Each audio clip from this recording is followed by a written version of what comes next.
Okay, Do so you still have the initiatives from last time, or do we need to reroll? I don't think we rolled initiative. Let me look back and see through the chat. No, we didn't. Yeah, we have not rolled yet. So last we left off, you guys encountered all the druids.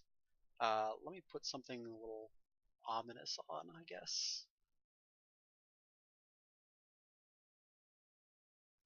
What's good and ominous here?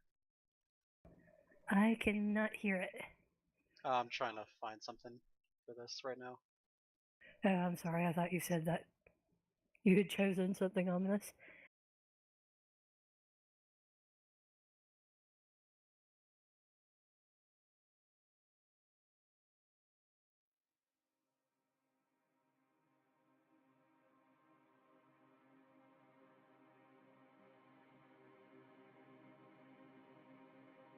Okay, so you guys had encountered the druids. You saw that they were all connected up to this wicker statue by these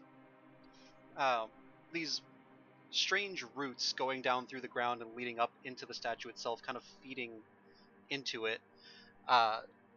With some good rolls from Mountain, Osmond, and Telwyn, you were managed to convince the leader that what they were doing was actually troublesome to the world itself and actually against everything that druids should stand for and believe in, that they had been tricked by Strahd and his generals into basically just doing their bidding. And so you attempted to undo the work before it started. Telwyn slashed at the statue, causing some damage to go through, and the gem ignited, lighting up, and all of a sudden out of the ground burst these giant hordes of creatures, a giant mound of corpses just kind of leapt up from the south. It's about, so from you right now, Telwyn, I think I mapped it out. It's about 50 feet. 50 feet from you right now, about 60 feet from Rocky, and about 95 feet away from Duncan. Mautan and Osmond are still here for all intents and purposes. I'll run them as like a combat encounter, but I'm not really going to do much with role-playing them just because I'm not their characters and I'm not really good with keeping with what they would do. But if you have suggestions that you would like them to do, you can request them to do certain things, and I'll be able to run that as best as I can here. But I unfortunately don't have a good enough handle on their characters to have any suggestions. yeah, if anybody's knows a little bit about monk or bard, you could kind of input some things in there. Pretty sure Mount Town would be like flying in the middle of everybody with like hands pointed to either side of the fight and be like, "Hey, everybody, we don't need to fight. Calm down." So Yeah, the thing to note trying here to is reason with zombies. the thing to note here is the druids aren't in combat state. They're all in like a catatonic state, being drained of energy. And the leader is currently not hooked up. She kind of has like a little bit of a panic looked face right now. The only threat is this giant mound of corpses right now, from what it seems. So Yeah, and Tilwyn is trying to get everybody else to rescue the catatonic people, and she hopes she's got the corpse mound under control.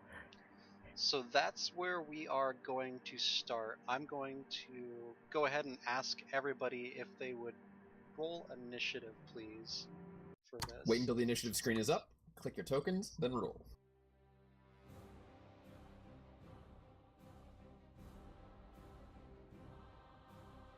Okay, I've got the turn order up, so everybody can start putting those in. It was up for 2 seconds and it went away. Oh, sorry. I'll type yours in. I'll retype yours in. Okay. Duncan. Here, do you want me to roll it again so that my thing comes up? Sure, that works. Literally, I'm the guy who always does it right. I did it right for a change. So, your first initiative roll was 12. Do you want to just use that? Yeah, of course. Yeah.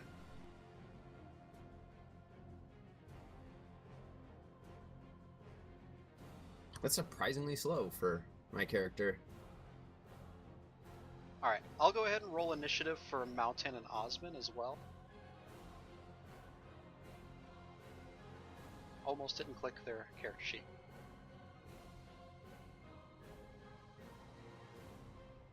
Oh my gosh. Well, Mount 10 is incredibly fast.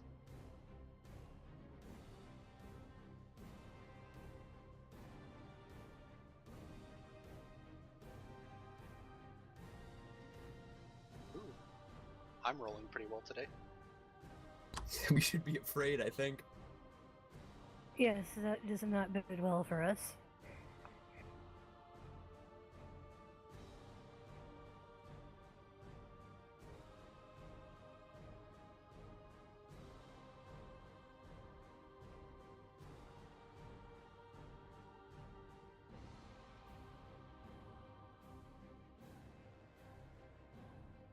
Okay.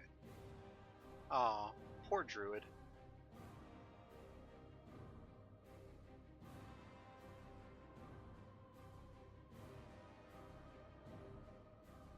Oh, I just realized I didn't pull up the most important one. Hold on.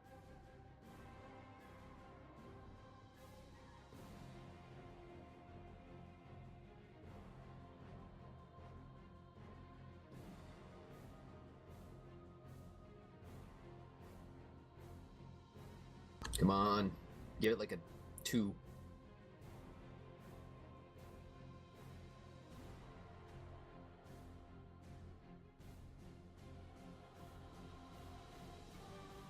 It's kind of in the middle.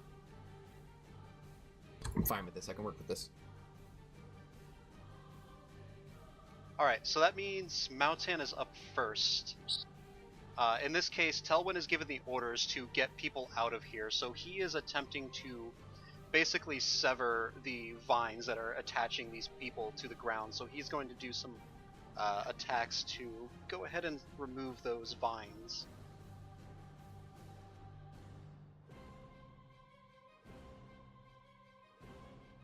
He rolls a 21 for that. 21's good enough. He goes down and he does slashing damage. His talons extend from his fingertips, and he begins tearing away at these vines going through. That's going to be enough for him to start dragging this fellow away. And he moves at about half speed when he's dragging someone, so 5, 10, 15. He gets this guy over here out of the way over there, and that's what he's going to do with his turn. I'm assuming you want Osmond to do the same thing? Telwyn was just shouting, "Get them out of here," to everybody. Okay, he's going to go ahead and try and sever one of the vines with his dagger then.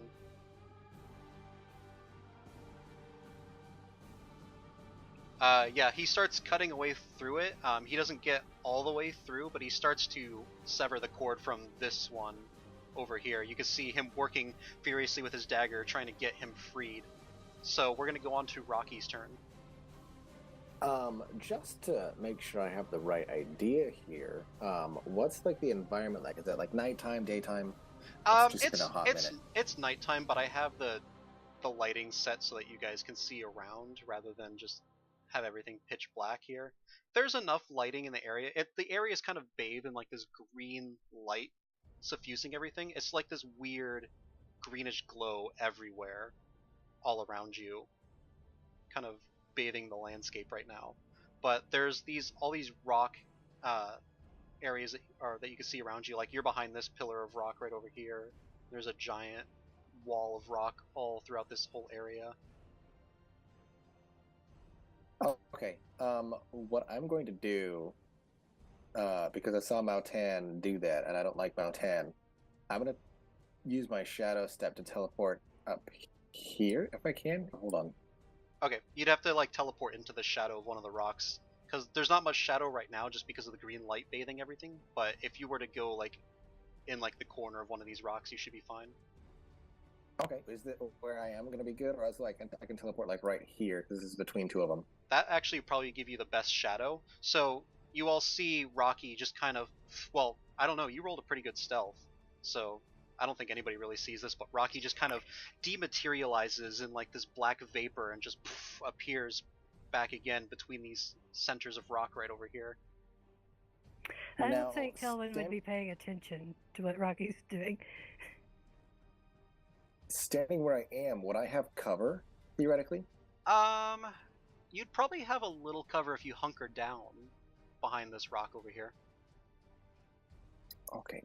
Let me pull. I just want to read. It's been a hot minute. I just want to read Shadow Step real quick. I'd say you probably have about like 1/3 cover.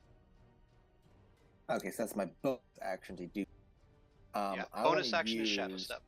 And I'd say you have about 1/3 cover over here, so that's, I believe, +2 to AC with 1/3 cover. Okay. I'm going to use my action to cast Eldritch Blast and just say, Desna beseeches you, and cast it on the angry mound of death.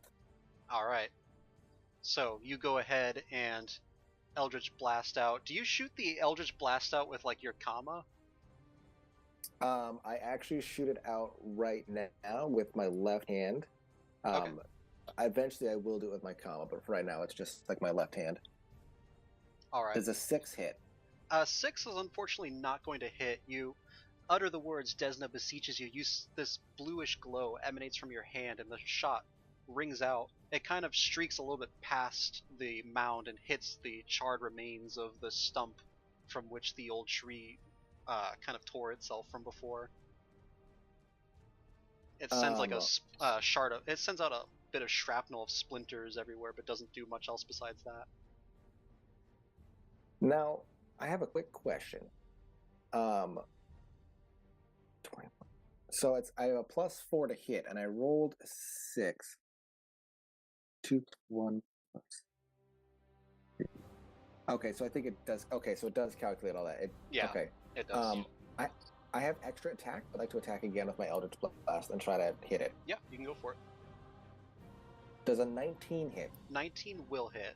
So you kind of concentrate once more, hold your hand out again, open your eyes, and shoot out the blast. It sears into one of the bodies. You can see a scorch mark rise up and a little bit of smoke emanate forth from the body as you see it sear into the side. Not doing too much with 3 damage, but you do actually manage to hit it. Beautiful. And then I'm going to duck and cover behind this rock with my movement and just like take cover.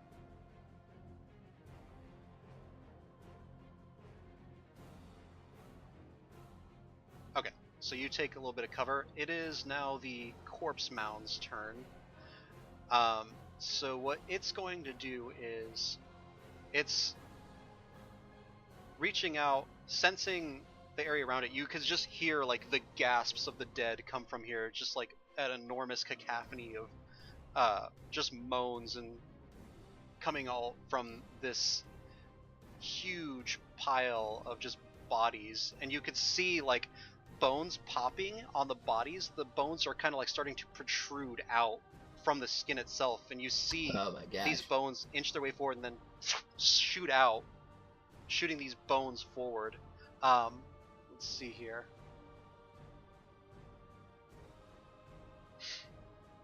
Yeah, it's gonna make it. These not individual undead. It's one kind of amalgamation. Yeah, it's just one giant pile, really. Ah, this is good to know. It's gonna shoot a couple bone shards. Shoot your way, Rocky. So the first one's a 20, and the second one is a 14. The first one hits. I think if I have a +2, I'm at 17 for my armor class. Okay, yeah. So you manage to get out of the way of most of these shards as you see them ping up against the rocks everywhere, but a couple of them do manage to hit you. As these bones pierce into your flesh, you take a total of 17 piercing damage as well as 14 necrotic damage. And then I also need you to make a strength save. Oh, good thing my strength is -1. There's a 20. 20 is fine. It tries to like, you can feel it like kind of pinning you to the rocks, but you kind of move yourself out of the way and your clothing kind of shreds just a little bit, not too much, just enough to be like a little bit of a minor annoyance. But if it was a little bit worse than that, you feel like you would have been probably pinned to the rocks and unable to move. And then the mound is going to move a little closer. I'm terrified. What is its movement speed? I would be terrified if I were you. Oh shit, it's Can fast. I roll for shitting my pants? It gets about here. And that's going to be its turn. So Duncan, is your turn. All right. Now, quick question about line of sight, because I know that I'm on a lower elevation on the hill. Yeah.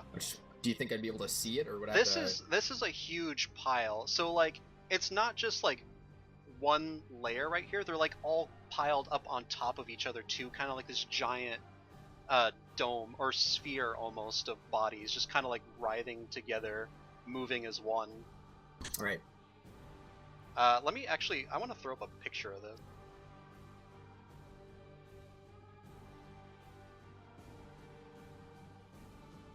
Just so you can get like the full effect.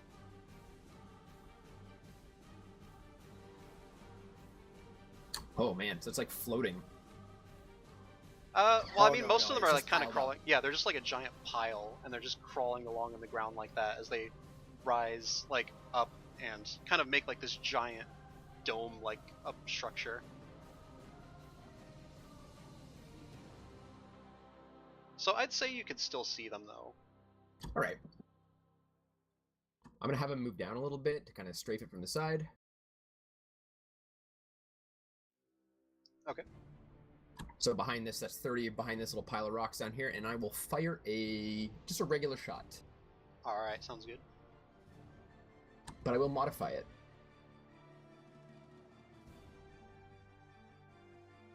All right, 12, What? and then you can modify it with your. No, I'm not going to modify that.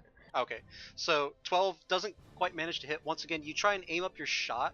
Kind of just in sheer terror, you just fire a little bit too soon and just watch it kind of just streak past the main section of bodies, kind of pinging into one of the rocks instead nearby Rocky. Oh gosh, I'm sorry. Then I will level my sights and I'll aim a little bit more careful and fire again. Okay, 27 is going to hit. And this time I'm going to modify it with a combat maneuver. Okay. So, adding 2 to the damage, they have to make a strength save. So, overall, you do 12 damage to the thing. You can see this arrow kind of sink into another one, causing a body to fall off, lop to the side. It just kind of sits there, motionless. Now, is this thing a large or is it huge? Like, what size is this thing? This thing would be considered... Let's see here. This is a huge size. Ah, shoot, that's why it doesn't even matter. I can't even do it. Yeah, so this thing won't be able to... What a waste. But it's okay, you did a little bit extra damage. Yeah, it's true. Do you want to do anything else with that? No, that's it. Okay, in that case, tell when it's your turn. And now that I know this is one big thing, okay, as an action, Tillman is going to use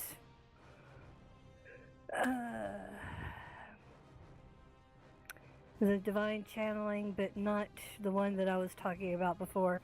She's Remember to going to use... close your distance first. Close distance first. I think you have to be within 30. I'm not using the one that we're talking about before.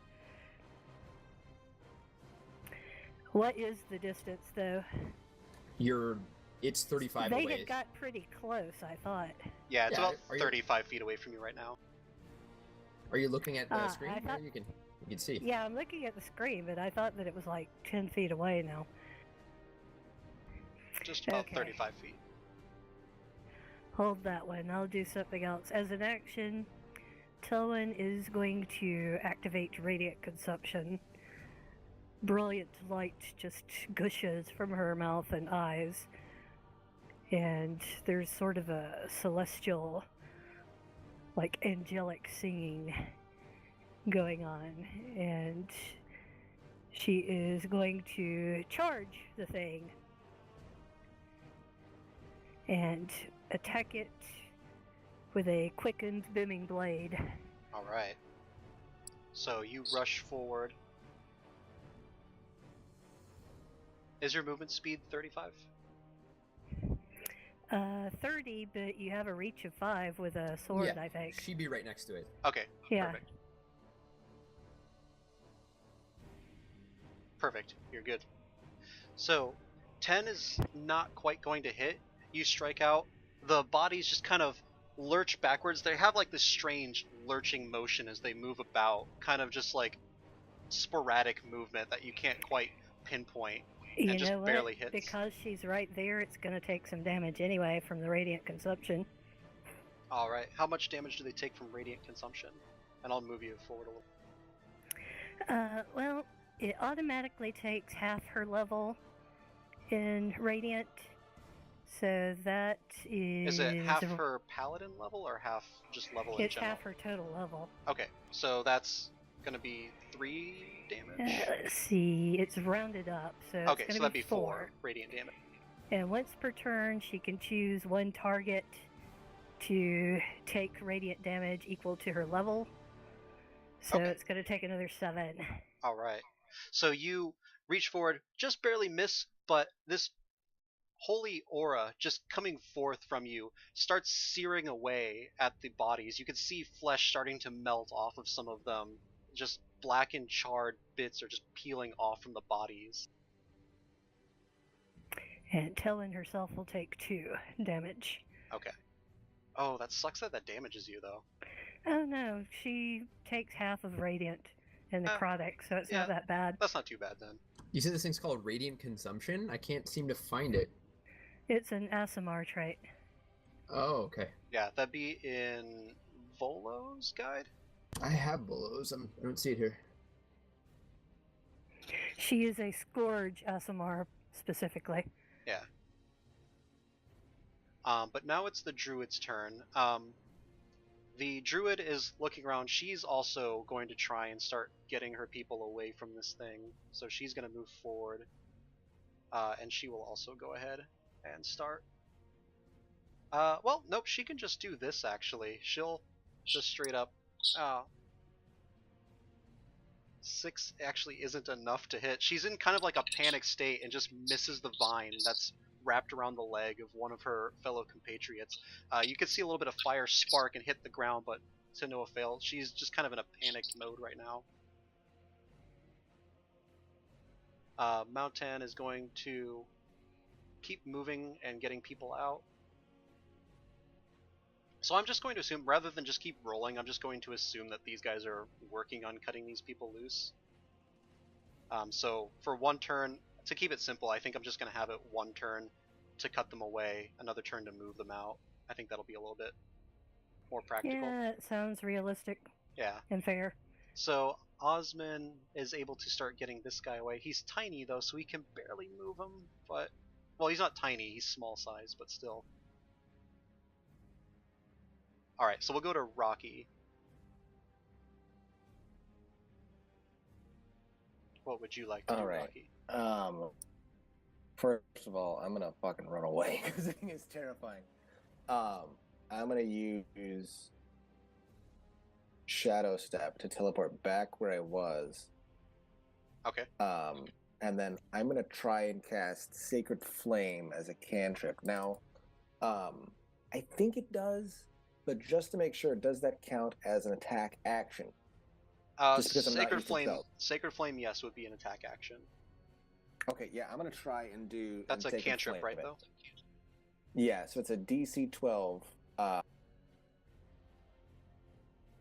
Check. Let me see what it is. I've never done this. Hold on, I'm so sorry.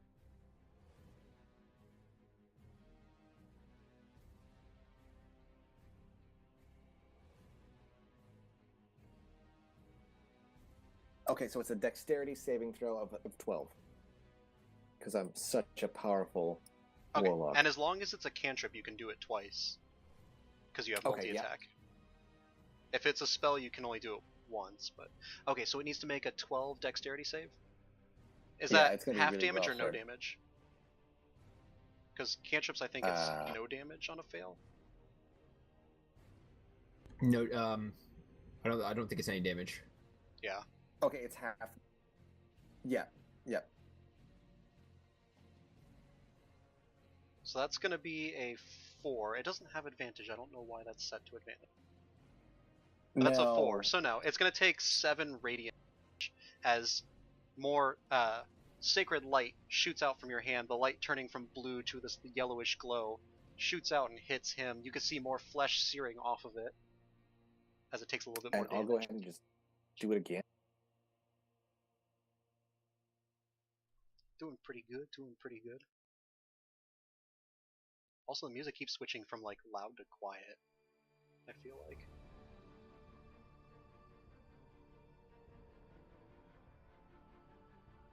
Alright, so you're doing it again? Yeah, I'll cast it again. Okay, he'll make another save, and you can go ahead and roll to see. Well, I'll just do this and see. Good thing he has Dex, right? That's yeah, a basically. 4. Yeah. He is not dexterous. It's a big pile of bodies. So he takes another 4 radiant damage. You just see, like, you can even smell this, like, charred. It's like this awful stench just coming off, wafting off of this guy as you see bodies parts just, like, getting torn away by this radiant energy blasting off of him. You can hear it shrieking, the yells echoing across the hills around the area. Do you want to do anything else? Bonus action to move. You still have all of your movement if you want to do anything.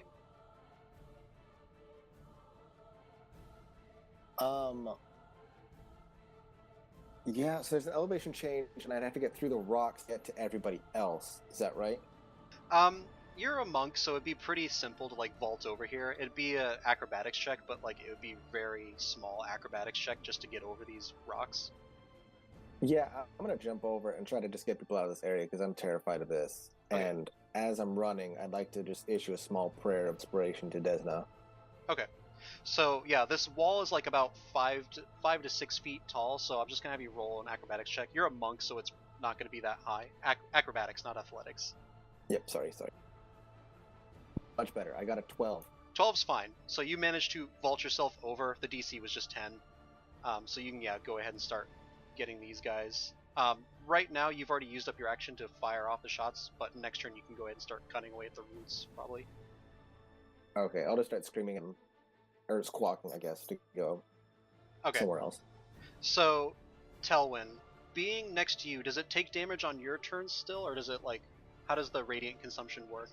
I'll link the It takes description. damage on Telwyn's turn. Okay, so he's going to kind of edge It's his way. specifically supposed to take it at the end of her turn, but since that was all she was doing.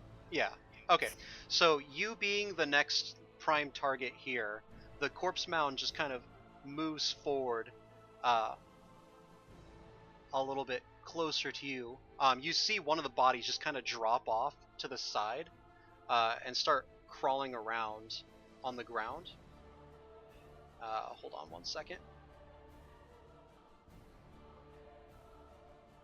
So you see a body just kind of drop off to the side over here. Does that look to be damage, or is it splitting off into multiple attackers? It looks like pieces are starting to fall off, splitting it off into multiple attackers. He's not heading in your direction. You see him just like crawling around the ground. But the mound is also going to start reaching forward, trying to get at you. So it's going to send one first attack against you. You see like the hands reach out towards you. That's going to be a my goodness. 30 to hit. Yeah, that'll hit. Okay, you take a total of 26 bludgeoning damage and 13 Damn. necrotic. Okay, then. And I need you to make it halved. Yeah, necrotic is halved for you, so you only take let's see, that'll be only 6 damage from necrotic. The 26 bludgeoning is going to be full.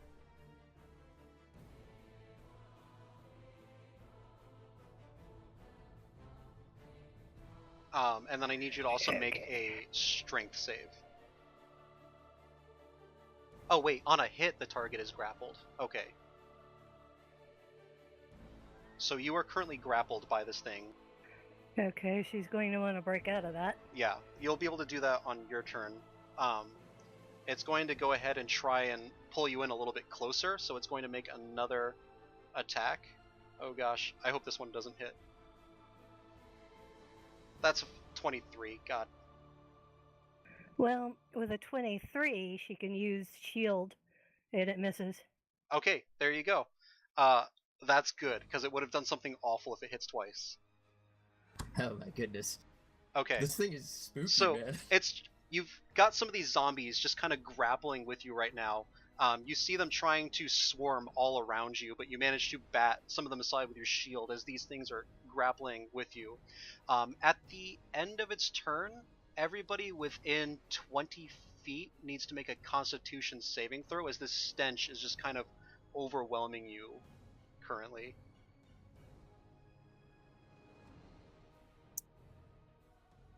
Am I within 20 feet? I don't think I am. 20 feet? No. You were just out of range. Just out of range of that. But Oh, these thank goodness. these druids right here will all have to make saves against this.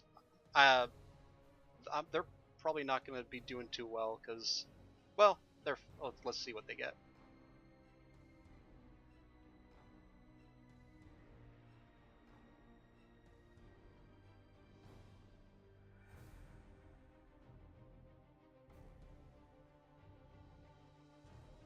Are you going to try and run from that thing, Molly?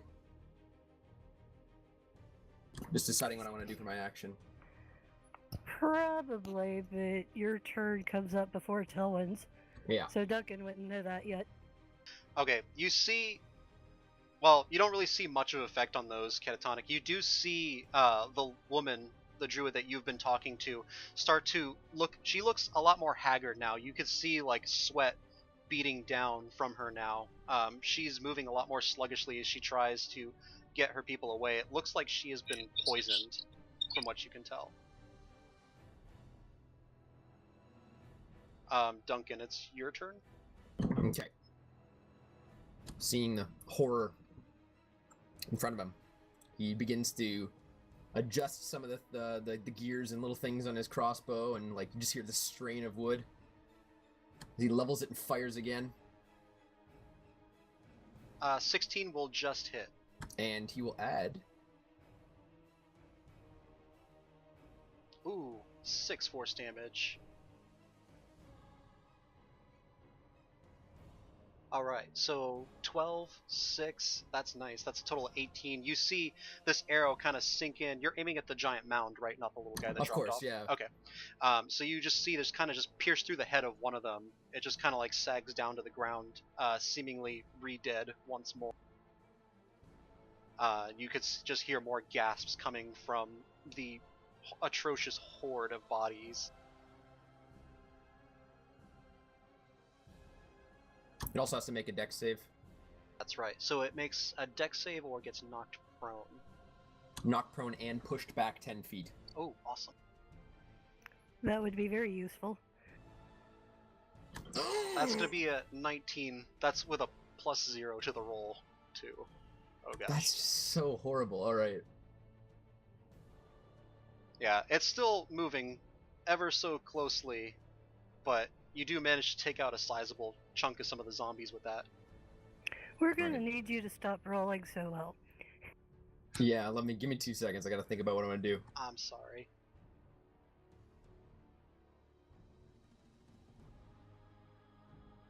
Sorry, 1 sec. Alright, he'll level and fire again. I'll put precision attack on that to try and bump it up. You know what? There's no point. Okay. The odds are too low. So Forget the other arrow just kind of sails a little bit past. One thing to note, that whenever you shoot the any of the zombies in here, you notice that the gem within the statue begins to kind of just like glow a little bit less faintly, and then just like pop back into color once more. It's sending kind of like a strobish effect with this green light bathing the area around you. So it might be better to attack the gem. With that, it's Telwyn's turn. Actually, you know what? I'll pop second wind. Okay. So let's do round 2 here. I will fire again at the mass. Okay. Just a regular shot. 24 is gonna hit. This time I'm going to add a combat maneuver. Alright, 5 to the damage. Choose a friendly creature who can see or hear you. That creature can use its reaction to move up to half its speed without provoking opportunity attacks. So Okay. I will name Telwyn, and I'll She's scream at her, "Get the hell out of there!" she's currently restrained, so I'm gonna say with this Well, could case she use can that use to her try action to break yeah free? yeah she can. It'll kind of like rally her to kind of break free of this. So you do a total of 14 more damage. Once again, you see the gem kind of fade a little bit and then go back to its bright color once more.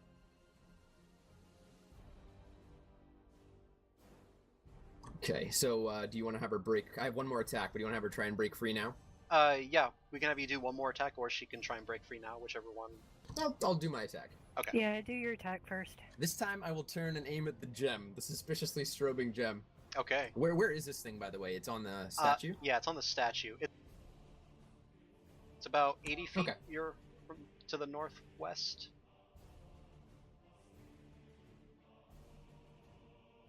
Uh, 18 is not going to be quite enough to hit the gem. It's just kind of like around like the kind of like in the heart region. You just barely ping it, not quite hitting at it. Okay, so now we know. It's tough to hit. But Telwyn, you can go ahead and use your reaction here to break free. Athletics, strength, or strength save? When you're Athletics. breaking free with grapple, it'll be athletics versus his athletics, because his athletics is better than his. Come on, she's strong. You can do it. Well, here's hoping. So that's a 10 with a +7 on his die, so you're good, I think. Come on. 22. You just break free, just kind of snap out of the arms. You kind of like twist some of them and snap them off, and arms just go It falling says, down to the "How ground. dare you lay hands on a servant of Saloon?" And the zombies are just like as they try and reach forward towards you as you break free of the grasp. Alright, so what do you want to do? You're free of the grasp. Okay, so that was reaction, so I've got everything else available, right? Yep, now you are good. You have whatever actions you have normally, and whatever you want to do here. All your movements. Just be careful if you're moving away, because you'll be provoking an attack of opportunity. And also, you have to be careful because your radiant consumption actually does damage to all creatures. It's not just to ones you declare. So you got to make sure that you're away from everybody. Yeah, I know. Right now, she's only close to something she very much wants to hurt, and she wants to hurt it bad. What's the range of it? It's 10 feet. But she just broke free of it grappling her, so she's right there next to it still. Yeah, these guys are just like 1 foot away from the radiant beams. That's good enough. She might not want to leave just yet. Okay, there's an option where you can fight defensively, correct? You could take like the defend action, where you just like gives you advantage against being hit. But that's an action. Yeah, but if that gives her a bonus to AC or something. What is your current weapon right now? What are you fighting with? Her longsword. Does she have a shield? She does. Okay. You can She use has it equipped, the right? defend Yeah, okay. action and still move Yes. too as well. Well, what I was thinking about is having her kind of dance around this thing, attacking with radiant consumption, and if she hits, which is pretty much automatic if she's close enough, she can add divine smite. Okay. So she can up her AC and still be hitting this thing. Okay, it's up to you. I think I'm going to have her try that. First, I'm going to have her do a quickened cure wounds on herself. Okay. So I think I will do a 3rd level. That's 3d8 plus her charisma bonus. Right, go for it.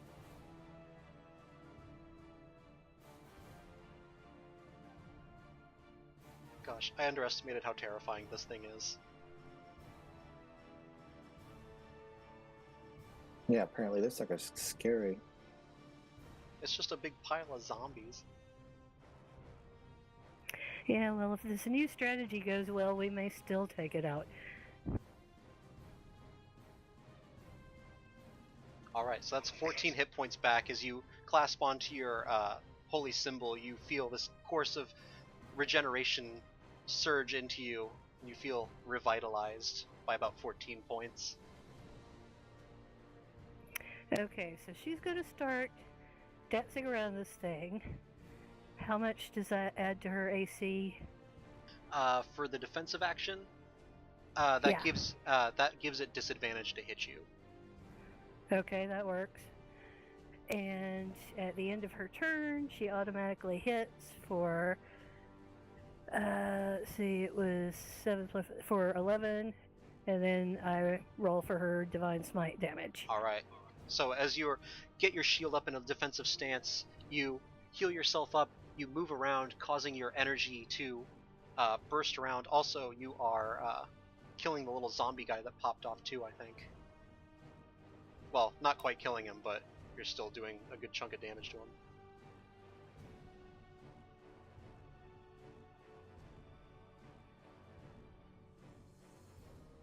Okay, and then you get to add Divine Smite to it. Yes, I do. I'm looking up how many dice I'm supposed to roll.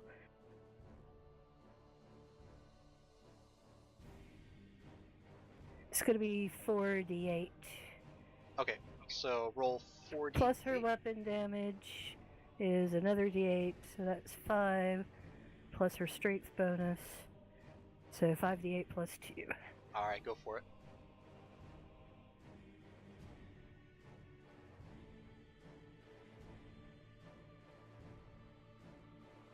Divine Smite coming in clutch.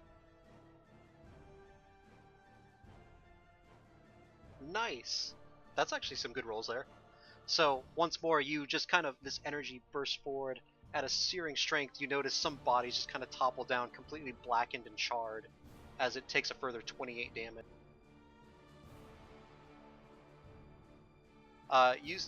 You would say that the body's probably at like half strength now. It looks like the mound is just kind of crumbling apart now, about half the strength than when you started. Yeah, she can keep doing this, so she's pretty confident she's got this. Alright, so now it's conveniently all the turns of all the people who are getting everybody away. Good. Get him out of here. Gonna keep moving people.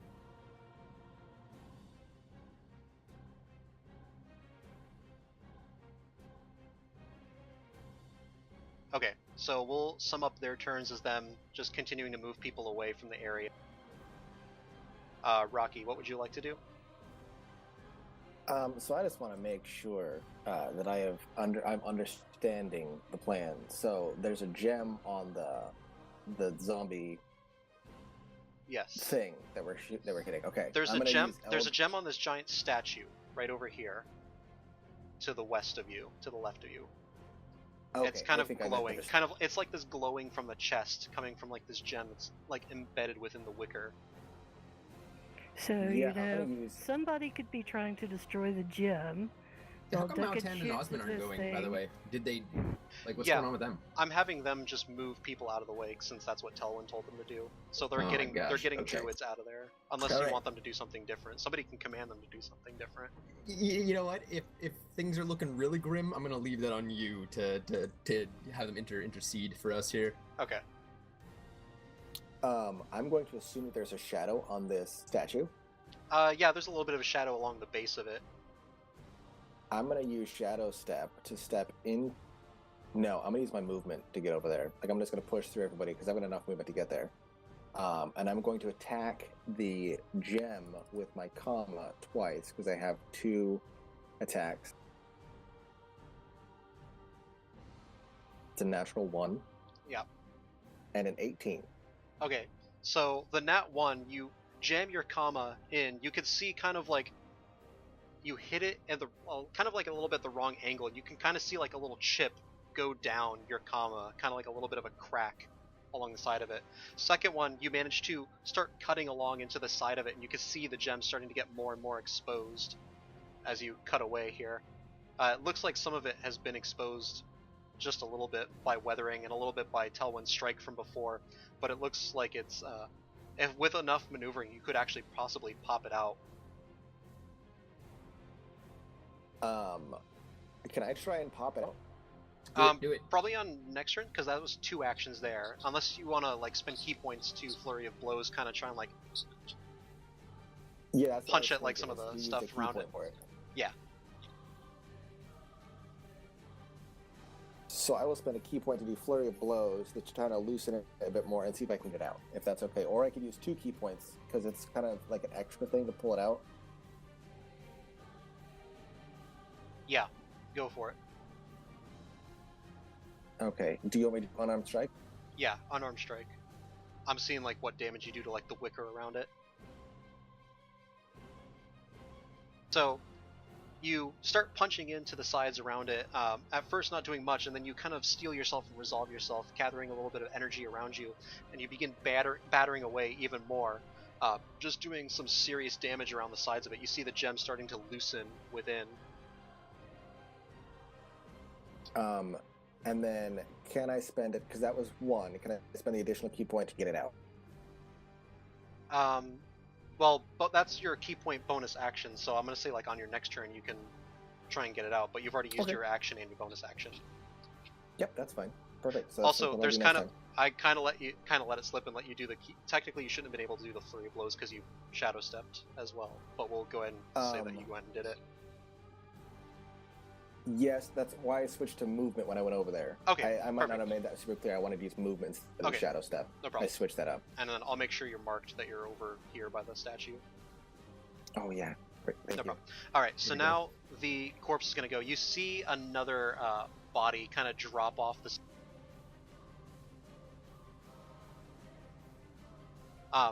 And it's going to attempt to make another attack at you.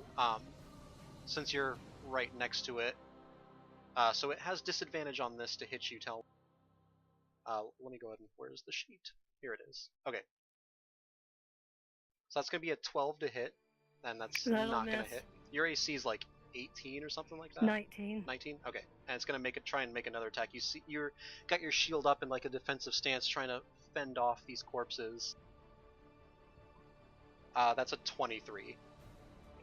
But it's attacking with disadvantage. That's a 23 with disadvantage. Okay. Shield, then. It misses. Okay, that's your reaction, right? Yes. Okay, so you pop up the shield.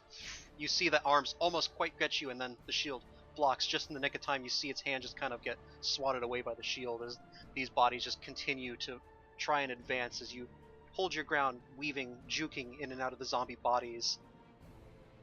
It's like straight up Resident Evil, and you're just like dodging all of them. Alright, Duncan is Well, on the out. bright side, anybody who's watching this is noticing Telwood really knows what she's doing in combat. Oh, also I forgot.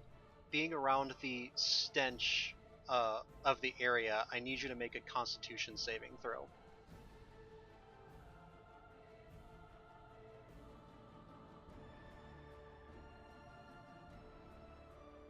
Okay, so with a 9, the stench starts to get at you. You feel it kind of like getting into your nostrils and just kind of, it's just this horrible reeking rot. It's like the worst, one of the worst things you've ever smelled in your entire life. You currently are poisoned, but since you're not really doing attack actions, it's not going to affect you too much. But if you were to do like attack action stuff, it's at disadvantage right now. The zombies that popped off are also going to be able to make their turn. They can't really do much here. They're going to just start to try and crawl up over the rocks over here, but they can't quite get all the way there. So it is Duncan's turn. All right. Okay. Gosh, that's scary. But I'm fine with this position. I'm going to take a shot at the big guy. 27's gonna hit for sure. Yes. And I'm going to add a thumper charge to that. The knockdown again. Alright. So dex save, see if it gets knocked. Yes. That's a 2. So not only is it knocked prone, but it's also pushed back 10 feet. Alright. Sweet. And technically, as it gets pushed back, I think Telwyn, you... oh wait, you used your reaction for shield though. Yeah. So you can't get the opportunity attack. But that's okay. I just assume that like this again, the force of this arrow literally just sends a blast through this thing. Just like there's just like this shockwave that emanates out. You can kind of see this visible wave of energy just moving all these bodies backwards. It takes a total of 10 piercing damage from there. And it is knocked prone, so you're gonna have an advantage on it if you choose to move in and hit it again. Yeah, you just see all these bodies just like crumble over each other, trying to scramble to get up. With his remaining attack, he's going to fire another shot at one of those zombies. I guess the one that's closest to him that he can see scrabbling over the rock pile. Yeah, he's trying to just get up over there. He looks kind of in bad shape. He's already taken some radiant damage from Telwood. 21's going to hit for sure. He's just a zombo. And you just see the arrow just sink right into the head. You see him just go lifeless and fall down, crumbling to the rocks below.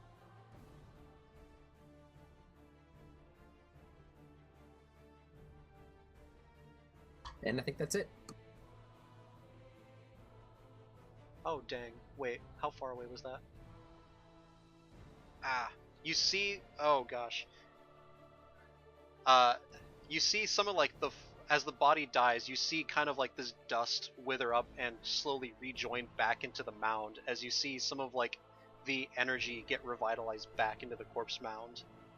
It looks like some of the bodies are knitting together from the death of that zombie. Alright, so, pro tip, everybody. Leave the zombies alone when they're not next to it, I guess. Or you have to kill them when they're too far away from it, rather. Yeah, you noticed that was about 15 feet away and it worked for absorbing it.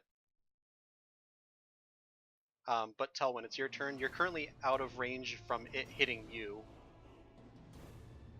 What would you like to do? I was not done with it yet, so still going to use the defensive fighting action so it will attack with disadvantage. Okay, and then just get up close so it can take that radiant damage from you. Yes, and I'm also gonna hit it with a quickened magic missile just to do a little more damage this round. Alright. And that hits automatically, so it doesn't matter that I'm poisoned. Yeah, it's knocked prone too, eh? So it can only... Magic missile just get up, right? Magic missile will automatically just hit, so whatever level you want to cast that at.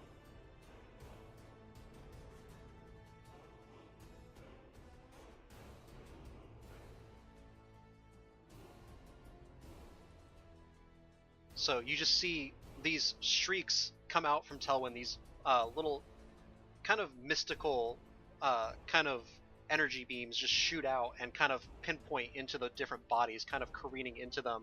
It takes another total of 13 damage as they just strike one after another, kind of shooting through them, tearing holes into the bodies.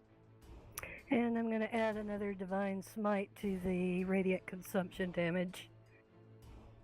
Alright, go for it. So how much will that be doing? I think we're going to do the same as last time.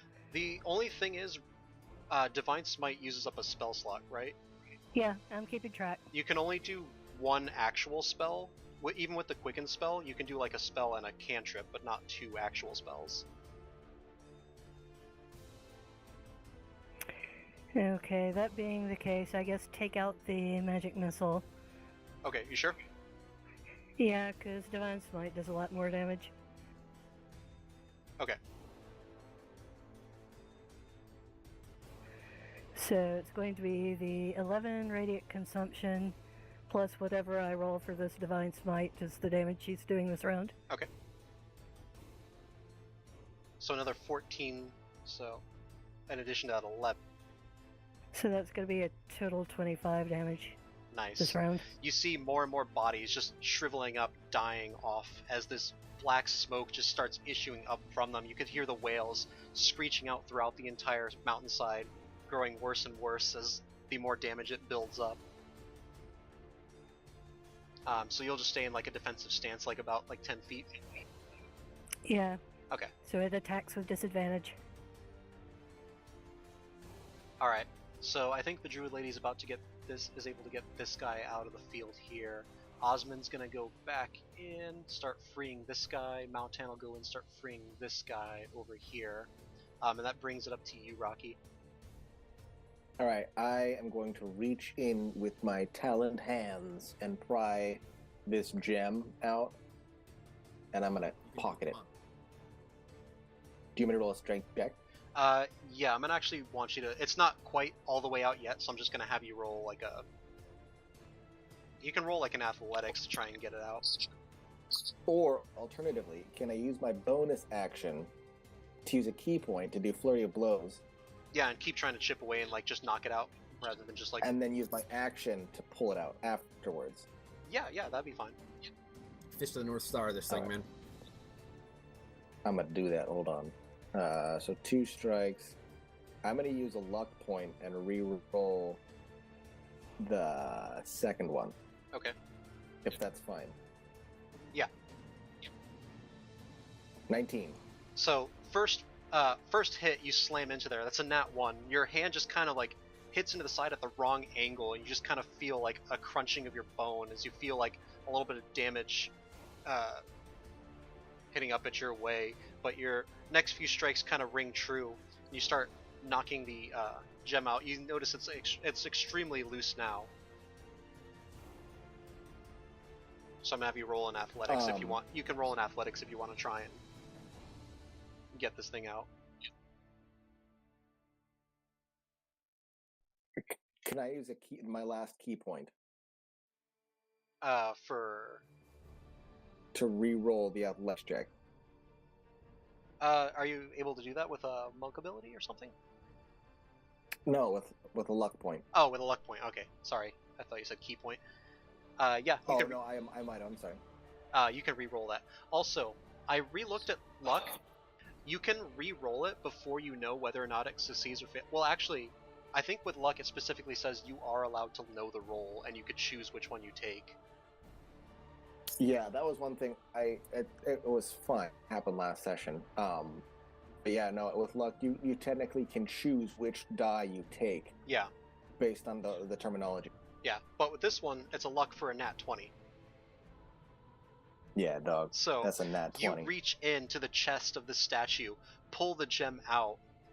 You feel the life energy just kind of stop. You could see all at once the druids, their heads look up. You could see that they have stopped their catatonic state.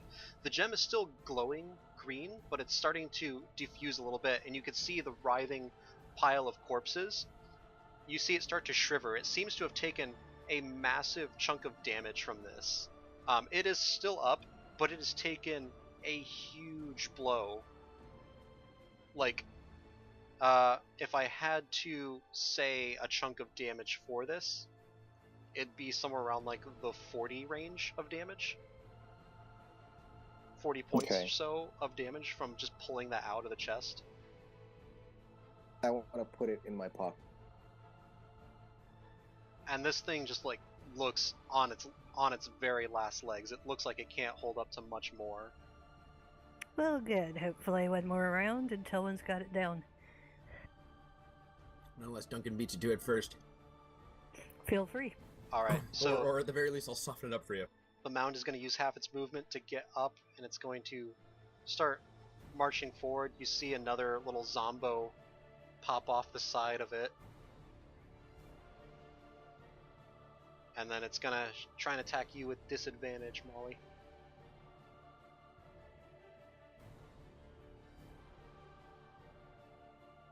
So that one's a 17, so no. Misses.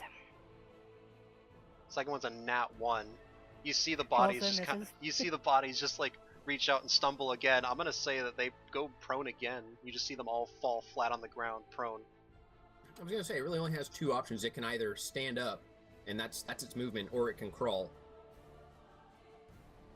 Because it was prone, right? I don't think it does. It use half its movement to stand up. Is that how Yeah, it works? it used half its movement to stand up, Okay.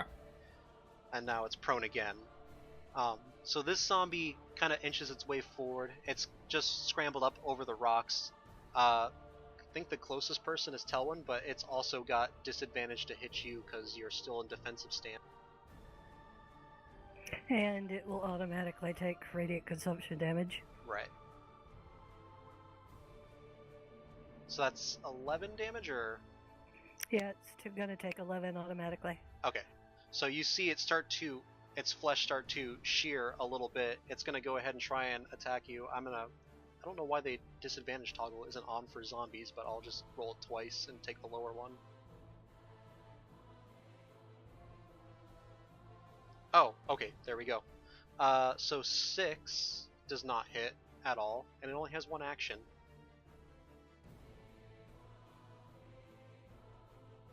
So all it succeeds in doing is getting itself crisped.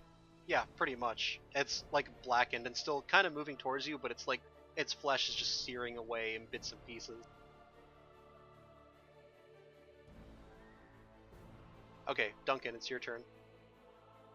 This kind of sucks because if it's prone, it means I hit with a disadvantage. Right. There's still a zombie little scrabbling up over the rocks over here, though. Yeah, but that might heal it again. Alright, I'll just take some shots. Fire at the mound. Alright. You take your shot at the mound. 16 is actually going to still hit. Alright, then I'm going to add a thumper charge to that, just level 1. Okay. So you add another 3 force damage. You just feel, in addition to the 14, you just feel another surge of energy blast into this creature as it's just lying there, writhing on the ground. You could see it like kill a couple more of the bodies down there. And then my second shot, no, I'll save that. Regular shot. Okay. 17 will still hit. Man, blowing good disadvantages attacks too. So another 12 piercing damage.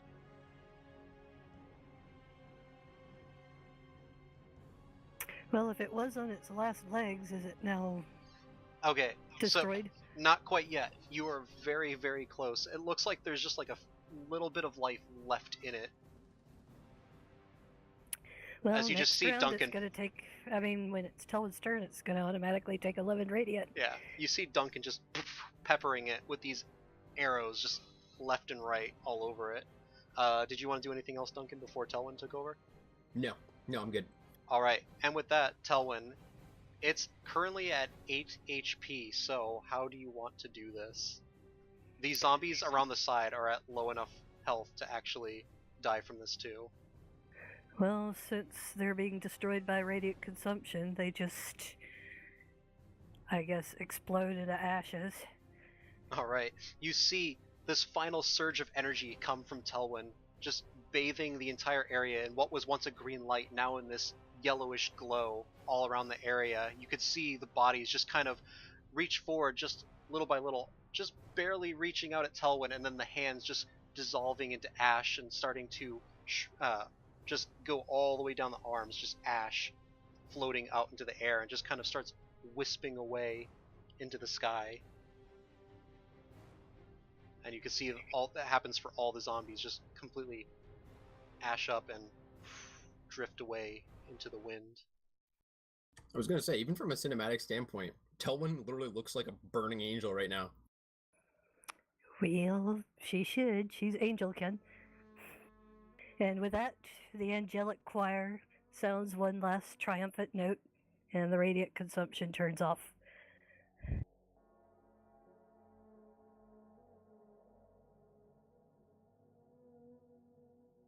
I am going to channel my divinity, if that's fine, and cast healing life on myself for a d6 of healing.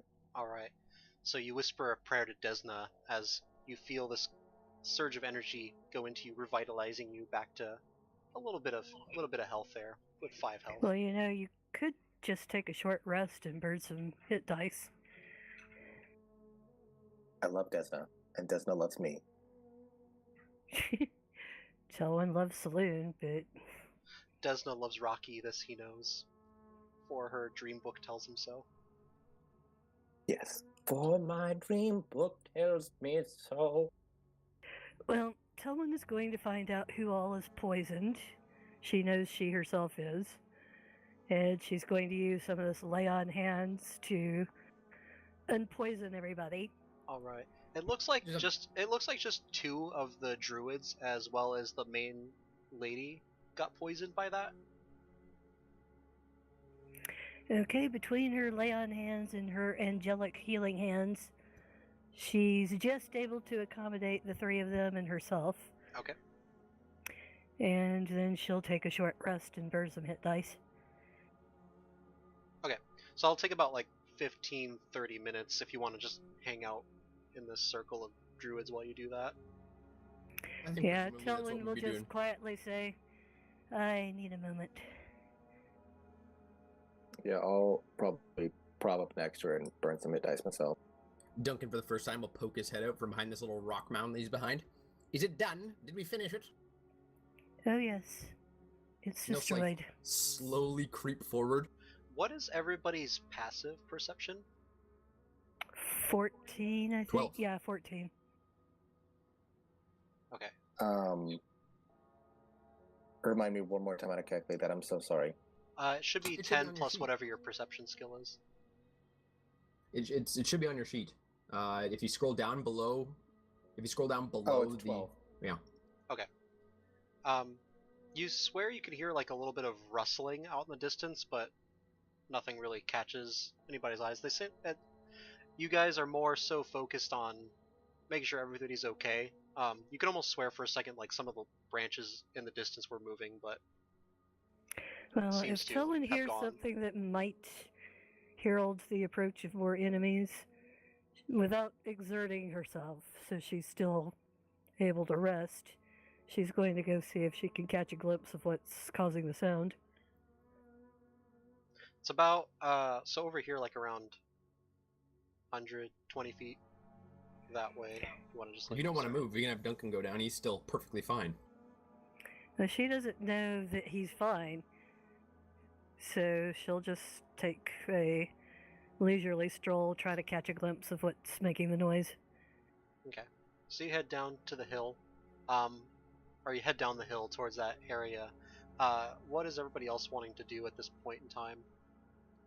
Duncan is up here investigating this pile of corpses, just kind of like sneering over it. Just, ugh, can you smell how ghastly that smells?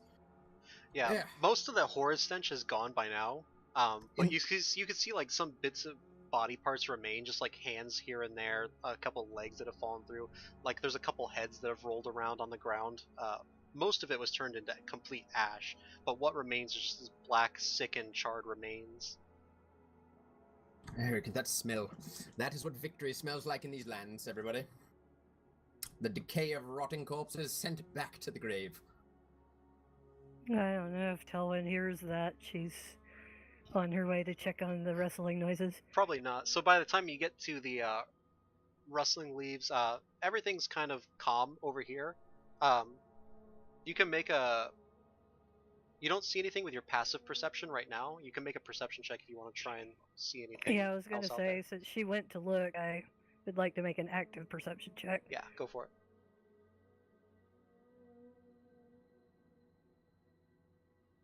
And while she's sorting out that, I want to have Duncan go and investigate the hole that this thing emerged out of.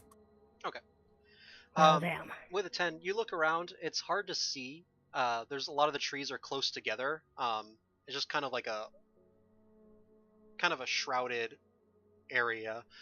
Don't really see anything out of the ordinary in here. Nothing that seems to betray anybody in the area. Well, she's going to kind of mostly stand in place, maybe take a step or two here or there, just look around and keep trying to find what was making the noises. Okay, if you want to find a source, I could say you could roll like an investigation check. Ah, that is one of her skills.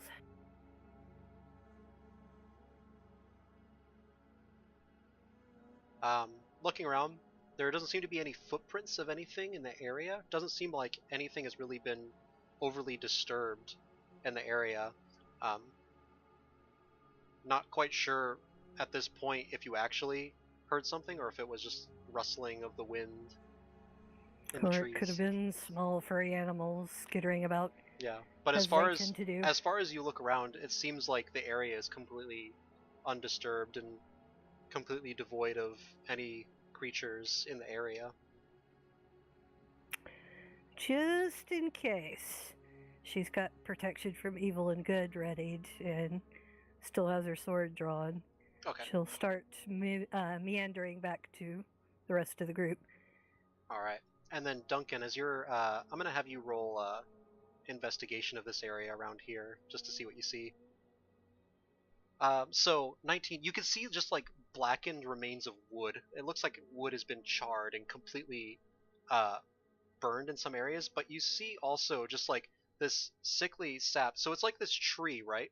But it's kind of like, it looks like it was torn in half almost, like something was, the other side was torn, but you can't see the other half of the tree at all.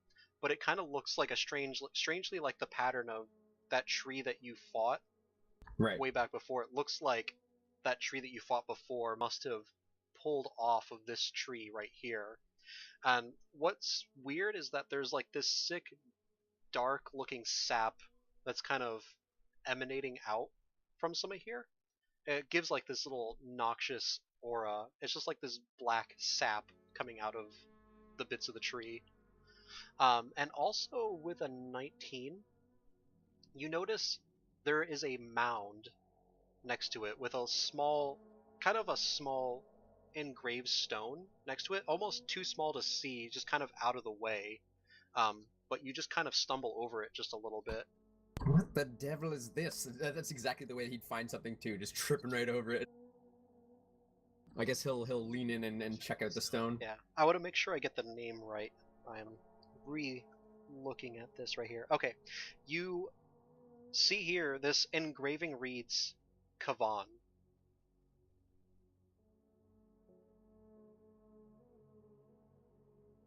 And you can swear that there's something like protruding out of the earth just a little bit. It looks like kind of cylindrical in shape. Alright, I'll have him dig it out then. Okay. Just like dust it off. So you start digging around it. It looks like it's the shaft. As you dig deeper down, as you clear away some of like the dirt and the ground around it, it looks like the shaft of a spear. Ooh, wonderful. Okay, then he will take his best efforts to pull this thing out and inspect it. Okay, after some time you manage to pull it out. As Telwyn rounds up the top of the mountain here, you pull this spear out, and it's this dark red color on the spear. The shaft of the spear is dark red. Even the blade itself looks like it's carved out of this red stone, this jagged red stone at the very end where the actual blade of it is.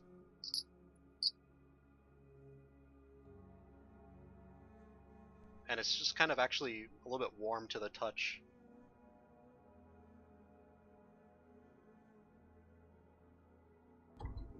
Sounds pretty cool. Alright. Well, he seems very pleased with himself when he kind of makes his way back over to the rest of the group.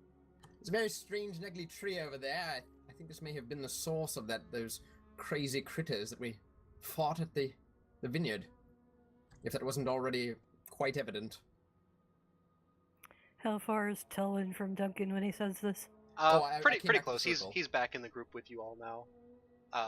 Right now, the druids are just kind of resting take up. A closer look. Can I roll investigation to see what she makes of it?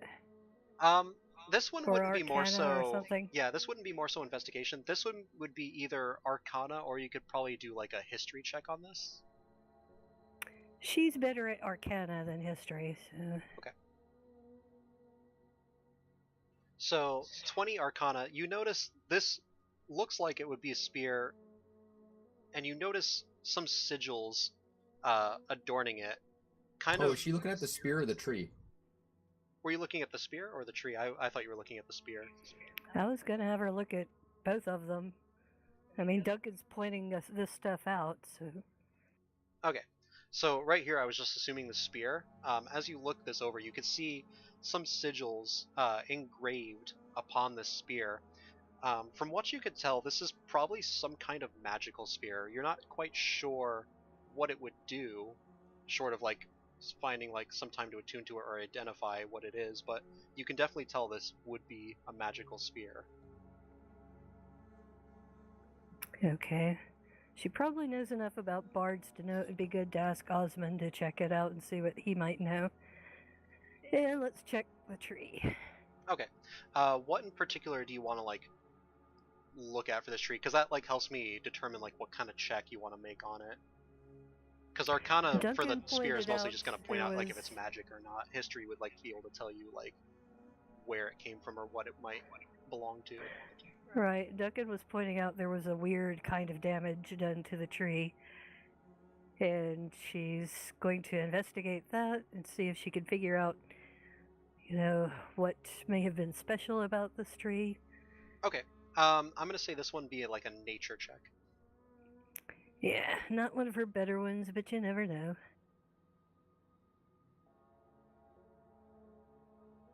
17's not too bad. From what you can tell, it looks like it was sheared, like something like it was pulled off. Not like it was. It doesn't look like it was cut in any way. The way it's damaged and like the way that the damage has been done to it, it looks like part of the tree was just completely ripped off. Completely. But we didn't see anything happen that could have done that. Right. We can presume that it was way he described it was that it was in the shape of the things that Duncan had already faced before. Yeah, and we could say like you told her about like Telwyn doesn't know what you faced before.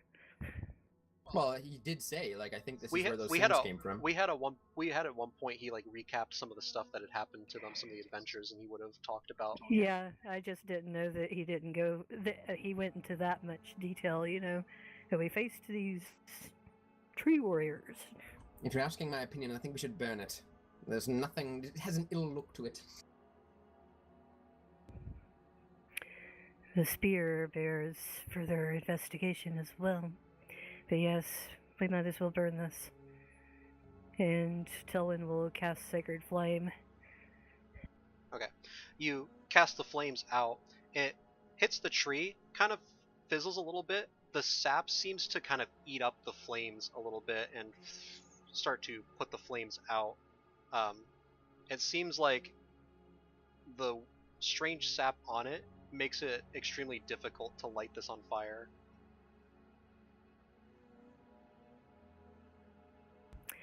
Well, she can try Booming Blade instead. Yeah, knock it down. Okay, so she'll Booming Blade it into little bits and pieces. Okay. Is that a cantrip? Yes, it is. Alright. Yeah, so we can just say Remember how Theo used it all the time. Yeah, so we can assume just like over time you're just like hacking away at this tree with Booming Blade over and over again. You see just like bits and pieces just kind of flaking away. It's gonna take some time to do it by this process, but like I mean eventually you can do it. Well, she also has a warhammer she could use instead, if bludgeoning is more effective. It seems like probably chopping would be better. It's still gonna take some time though, because this is like still like a huge half segment of a giant tree. It's about like, it was about 10 feet wide before, but now it's like more so about 5. But you can like start getting chunks out of it here. We're just gonna assume it takes a little bit of time to do. Yeah. Well, after she's had a short rest, she's got time. All right. Does anybody else want to do anything in particular with this time? Yeah, I want to look at my new shiny rock. All right. So it appears to be a Secret. Yeah, it appears to be intricately carved, very delicately. It's a faint glowing green, and it's got just like this. It's got like this strange pull to it. You feel attached to it. You feel like this is something of extreme value. Something that would be. It's something that you feel like would not be easily given up to others. You feel like this sense of pride in having this stone, almost.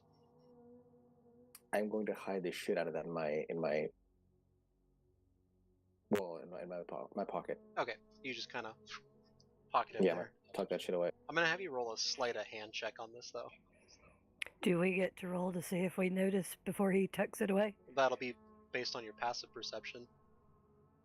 Okay, 14. 23? He just kind of pox it away before anybody even like notices that he's had it. I just have a kind Kanku smile. That's okay. All I was going to do is have Telwyn look at Duncan and say, he's collecting rocks as well as sticks now. Listen, I would love to help you with chopping down that tree, but I'm afraid I don't have any tools or implements which make it easier. All I have is this poor rapier. It's like a little stick, like a little poking sword. Yeah, it's more like a It's poker. all right. It's all right. You contributed more than enough with your fine archery. Oh, well, and just he kind of feels puffs up a little bit at that. I'm glad you noticed. The female druid approaches you. You see her lift up the mask that she was wearing before. It was like that strange cow skull mask. She actually looks... She doesn't look terrible, like dirty and disgusting like you would probably assume from someone wearing like this awful putrid garment. She's got kind of like messy brown hair, also brown eyes, but she's got like fairly fair skin and actually some freckles along on her face. And she looks at you all. I must say thank you for helping us. I don't know what would have happened if you hadn't been here. That thing, it would have consumed us all before we even realized it, I feel. I am only glad that we were here to prevent that from happening. That would have Yes. been a great tragedy. Rocky just nods. Well, if there's anything I can do to help you all, it would be our honor. I will tell my people as best I can of how helpful you are and how you are not the enemies we were told that you were before. Is she good looking? She's rather attractive. I mean, you could roll to see if she would be attractive to you or not, but in your eyes, Charisma save to resist? sure, if you want. Would that be a Not good thing, or nearly as- would that be... Not nearly as attractive as Telwyn's wife was, but Telwyn will just smile and if we can be of service again. There is indeed one thing that you can help us with. Yes, anything. There were two, and I hesitate to call them people, creatures here prior to our arrival. They spoke with you, did they not? You're talking of... Vampires. He means the vampires. Oh, yes, you're talking of Abaddon and Lilith. Oh, those are their names. Yes. They told us of the ritual to perform. They said that it would bring prosperity back to these forests, but we now know because of your help that it was all a lie and they were seeking their own means all this time. Well, what has happened to these forests to make them no longer prosperous? For quite some time, the woods, they don't speak to us anymore. It seems that we don't hear from the nature of the woods anymore. We don't hear from the spirits of the woods. That is because Strahd is doing his best to shut out all other influences but his own. It would seem that way. If only there were some way to bring life back to these woods again. I just... Fear not. You will find that possible once I have achieved my mission. I am sent to destroy him. Well, I can only hope that you achieve this soon. There is I will indeed do my one best. thing. There is indeed one thing that might help, and perhaps you can give us information regarding it. You see, our mission here wasn't to come and finish off this creature that you summoned. We were coming here to cleanse a fane. You speak of Skodis fane. I believe so. I'm not quite memorized the names of these things yet. I'll actually pull up all Out the of different character, fane. this is the fane of the hunt, right? Yeah, so I actually put together. Did this pop up for everybody? The different Yeah. fanes? Okay, I actually Yes. put together all the different fanes and what they belong to here. So you guys are at Yester Hill. This place is supposed to be the host to the spirit of Skoda, the huntress, patron of the wilds. From what you remember, what you were told about the fanes. Tillen will say, do you happen to know what is the fane of Skoda? It will be here somewhere. This It will have something to do with the hunt. this mountain, well, not mountain, this hilltop is said to be her resting place, that she was buried here long, long ago. She favored the hunt, the wilds. She was a lover of nature and wanted to see it prosper. We are supposed to be her messengers, but we haven't heard her voice in quite some years now. In order to cleanse her fane, we must make an offering that is to her liking. That would be a hunt. If you'll help us carry out a hunt, perhaps we can heal this land a little bit, even before we destroy Strahd. It's true. Every place that we've managed to cleanse thus far has been reinvigorated. The light shines and life begins to flow back into the lands. So, all we need to do is bring an offering of the wilds forward. Yes, preferably something not creepy and undead. Preferably something that we've hunted, deer, something like that. I don't mean to boast, but I am actually quite the hunter. Well, we could. What would you recommend, milady? There are various animals that live in these woods, but I would ask that if you were to hunt them, you must do so painlessly. You must do so without cruelty to the animal itself. Of course. Would you like to come with us and assist us in making sure that it's done as Skoda would want? I can ensure this, yes. Now, what kind of animal would be pleasing to Skode? There are various, well, we have elk in some of these parts. There's wolves in the area. There's also, if you can find them, rabbits, smaller animals like that. An elk might be a good choice because that would, depending on how much of it Skoda wanted for an offering, it might feed your people. Yes. And if you were to take it upon yourselves, I'm sure that it would please her if you were to use every part of the animal, not just the meat, That but was my everything. thought. Whatever Skoda herself does not take, you could have. I could fashion you garments from it. A symbolic headwear, clothing, in order to honor the animal. Not let it go to waste. I could do with a light jacket, if you could make one of those. I certainly could. Changed our mind about rugged furs, have we? I have not ever had a problem with well-made garments. Well made, Duncan just kind of gives like a sideways glance over to this druid lady who's sitting there with a skull on her face. Well, she's taking it off now. Well, we might as well do it. While we still can. Or perhaps it might be better to do it in the morning. It's usually the time when I went on hunts with my family. Yes, we can wait for the morning.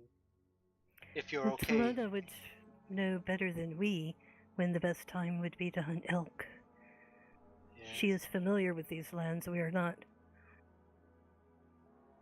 Most of them would probably come out early morning seeking food. Very well, then why don't we get a good night's sleep and go out on a hunt early in the morning? Okay. So, is everybody in agreement on that? Does anybody else want to do anything in particular? Or take their long rests? Well, of course, we're going to be getting a long rest, but Tilwyn previously noticed that these lands are actually quite lovely. So she won't wander off, but she'll just kind of stroll around and admire the views that are available. Okay.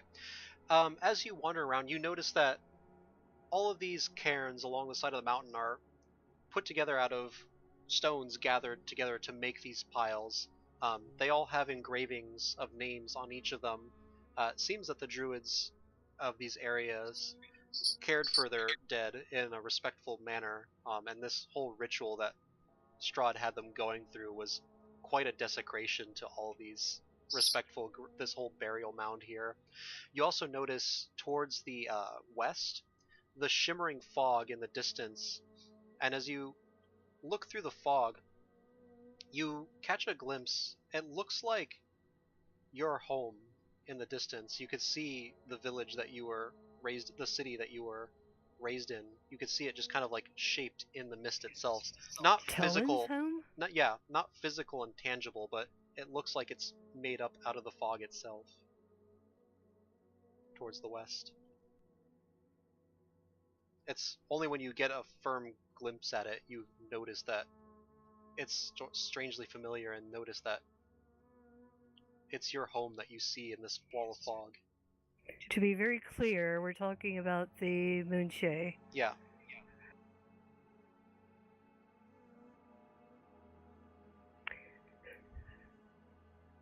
Helen kind of rubs her eyes because she can't believe it. Walks forward a little bit and squints. Is she hallucinating this, or As you what's going on here? rub your eyes, you look out. It's still there in the distance.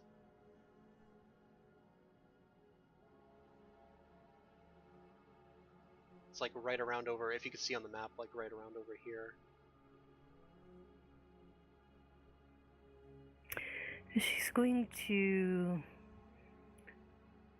take out her holy symbol of saloon, hold it, and pray.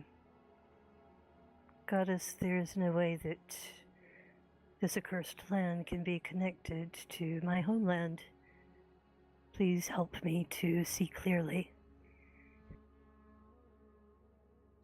As you let out this prayer, you notice a raven flutter by and kind of land on one of the rocks nearby. As you look at it, you can see it doesn't have just two eyes, it also has a third eye on its forehead as it looks at you.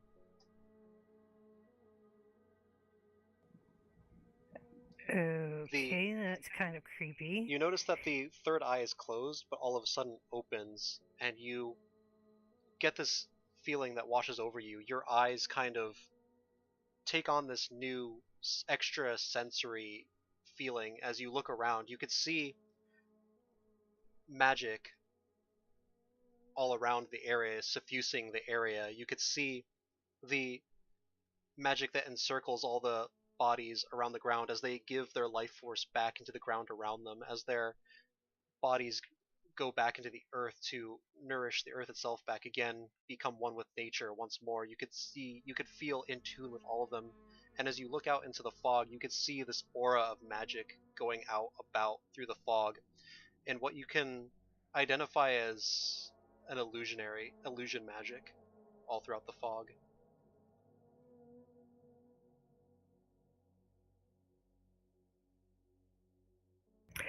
Okay, I'm not sure I understand.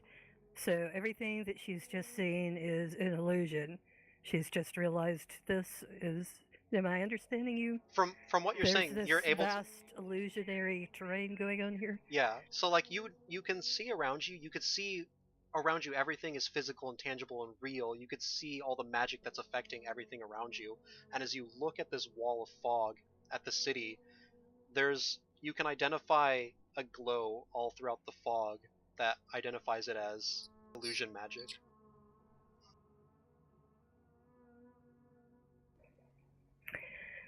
Would that I had the power to dispel this. What you could Strahd mean by doing this? You could attempt it if you want to try dispel magic. Well, she doesn't have that spell yet. Oh, okay. Actually, are you saying this out loud? Well, actually, as long as you're even thinking she is this. actually saying this. She's sort of having a conversation with the goddess Saloon aloud. You actually hear a voice come from the raven at this point. It's not Strahd's doing, actually. Hello. Hello? I must inform you, it's actually quite the opposite. This illusion here was actually meant for the one you call Strahd himself. You see, one who looks upon this illusory magic sees events from your past, places from your past that are important to you. You could see the things you desire, the things that you long for, the things that you miss in the fog. This was set here to torment him, to cause him to suffer even more in this prison that he finds himself in.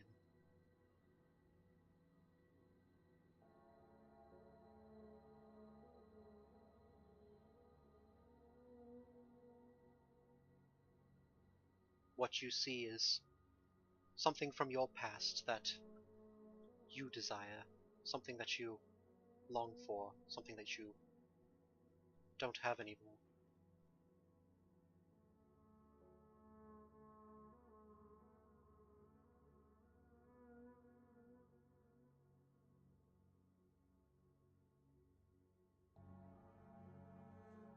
I don't know if you're still there. Sorry. I think my sound is acting up again. Okay. She looks hard at the bird and says, I think I know you. Denariel? Yes. You look a little bit different than usual. I take on many different forms. Well, yes. Here in this realm I appear as this, and kind of holds up her wings and just kind of like a gesture of like, here I am, this is what I am here. So, if the illusion is to torment Strahd, how can we make sure that it does not also torment the people of this land needlessly? They have done no wrong. That is not up to us, I'm afraid. This was placed here by the dark powers themselves, the ones who imprisoned Strahd within this land. The effect of the illusion is that whoever looks upon it sees what they desire, sees what they have lost. That is the nature of this magic. It was brought into being by the dark powers themselves. It would be difficult even for someone such as Saloon or even the Raven Queen to dispel this. You said Strahd was imprisoned by dark powers? It's not widely known to those who are here in this land, but this land itself is his prison. Just as you and your friends desire to one day leave this realm, so too he desires to leave. I thought what he desired most was to make the young girl his possession. Don't get me wrong, that is his most top priority, but the fact of the matter remains that he is still a prisoner in this land. While he is trapped here, he can never leave Barovia. He can never roam the world like he did in his days of youth. He's forever trapped in this small valley for all eternity. That was his judgment, that was his imprisonment, and in his boredom he is taken to amusing himself with the people of this land and those that ventured too close, for that's all he has anymore. Yes. Well, if I do my work properly, he won't have that much longer. You have to have had a reason for coming. What is it that you were sent to tell me to do, or did you have guidance for me? I am just here to keep watch over you right now. I am to make sure that you are still doing the task that has been appointed to you, and I felt that at this point you were a bit confused by your surroundings, so I decided to offer what knowledge I had. Ah, thank you. I was very much bewildered why I would be seeing a vision of Seraphil. Yes, you might want to take care that your friends don't venture too close to here. Were you to not be able to resist the urges, well, the fogs would swallow you up and be likely that we'd never hear from you again. Fear not. I will see to it that the hunt we must go on in the morning does not go in this direction. Yes, well, you're on the right track. Keep doing your work and take care of the friends that you're with. Yes, I know that it is my priority to lay down my life again, if need be, to make sure that they succeed in removing this blight from the land. I'm sure that you will do well.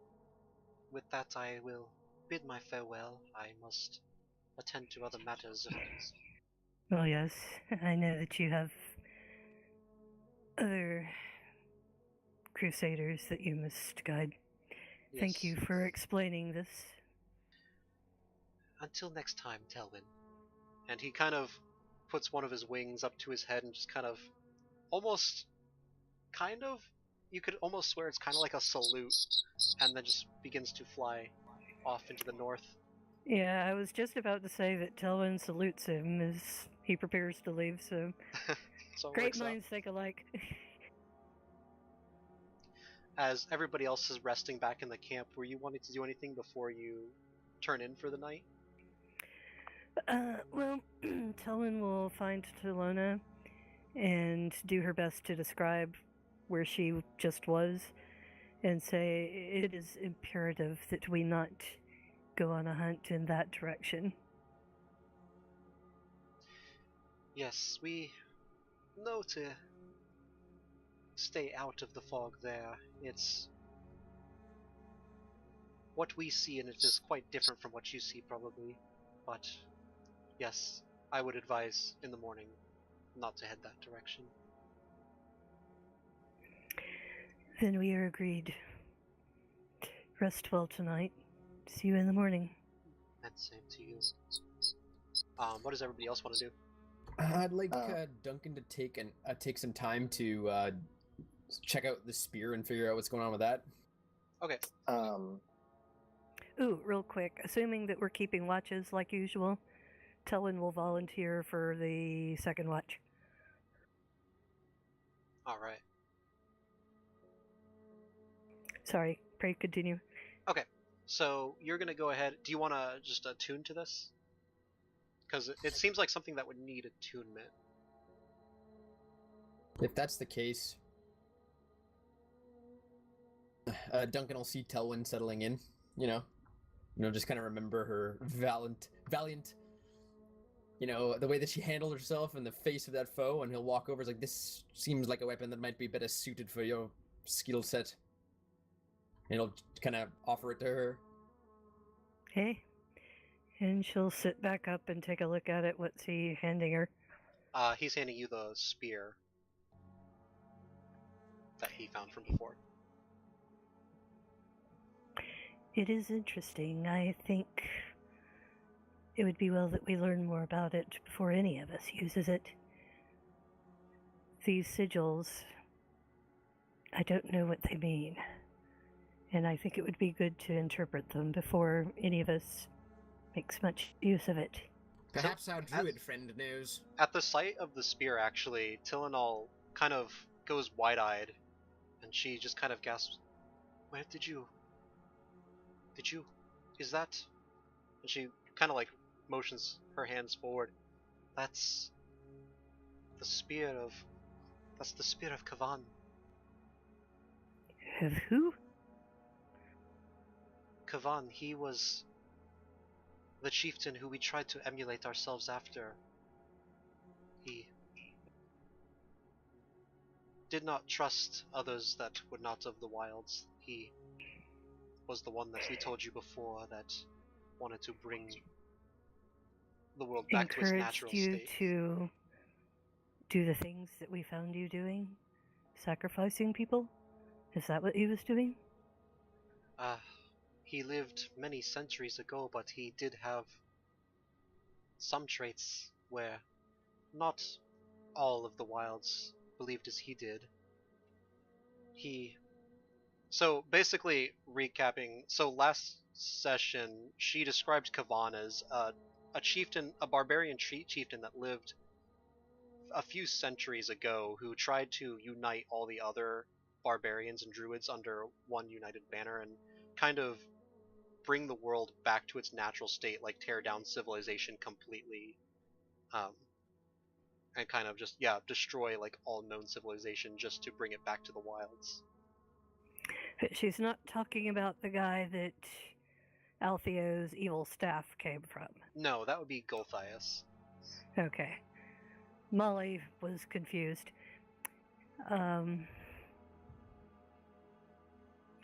So it sounds like this is I'm still out of character, by the way. So it sounds like this is sort of a neutral type of weapon. Yeah, from what she's describing, this spear belonged to that barbarian chieftain from centuries ago, that this was the spear that he wielded in battle. Okay, back into character. This sounds a weapon that would be more suited to you or one of your people, actually. As you can see, my chosen weapons are the warhammer and the longsword. And it sounds like this spear belongs to a leader of your people. Oh, no. Doug is going to reach out and snatch it out of her hand. Find us, keep us. Duncan, it is not ours. It was not said to be here in this land. If you found it, this is very odd. He didn't live here. He lived, well, nearby, but he was never buried in this area. Are you sure you found it nearby? Yes, it was buried at the foot of that tree. She goes over and quickly investigates over by the tree.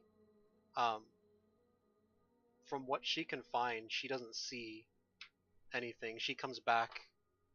I'm not sure what you're talking about. There was nothing over there except for the desecrated remains of that tree. Duggan's gonna go over to where he, kind of beckon her to come over to where he dug it out from and just investigate. As you look back over, you don't see... You go to the area where you found it, you don't see the mound anymore, and you don't see the carving anymore with the name. What in the bloody hell? I could have sworn that there was a stone. It was buried right here. It must be I pulled it out of the ground.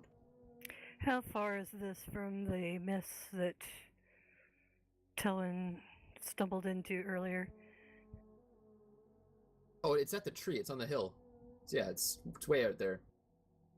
Yeah, close to like 120 feet, 125 feet, like pretty far.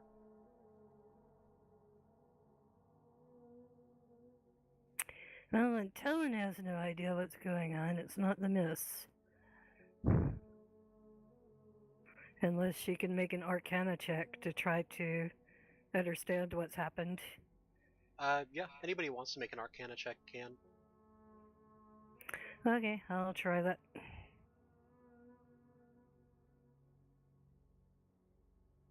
I mean, I could try.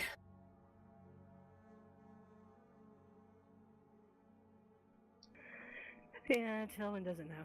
Yeah, But Duncan might. for Telwyn, it's more so just, that seems odd, but you've seen stranger things in your life.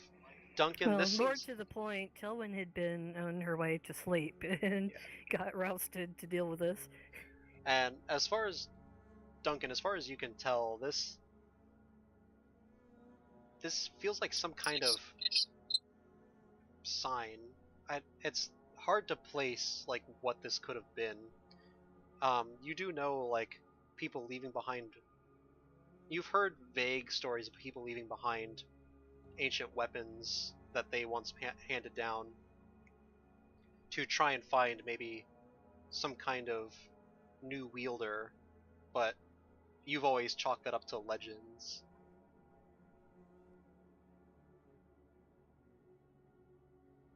Right. Well, perhaps it was some kind of gift.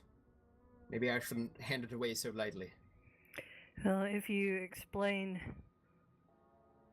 what you were just thinking about what you've heard, Telwyn probably has heard much the same thing. Yeah. So she'd say, this spear presented itself to you. I do not think it is right that you give it away. It's meant for you. Perhaps you're right. I guess Duncan will then kind of take it, and I guess he'll attune to it. Okay, so we'll say over, like, the course of your rest for the night, you can attune to the staff. I'll go ahead and bring that up for you. Rocky, did you want to do anything in particular? Yeah, I want to look at my rock and just enjoy it and pray. Alright. Oh yeah, that reminds me, when Telwyn was going for a stroll earlier, did she see any sticks that Rocky would like? We can have you roll an investigation for that. So let's. Okay. I'm gonna do this in a little bit of an order. So first, I'm gonna assume Duncan. While everybody is admiring the staff or talking about the staff, Rocky is admiring his gem. Telwyn found at least one stick that Rocky would love. Yeah, with a 23, I'm gonna say you found some pretty good sticks around the area. There's some nice wooded areas around. Okay, Rocky, you've got some new sticks. Yes! Alright, so this is the staff right here.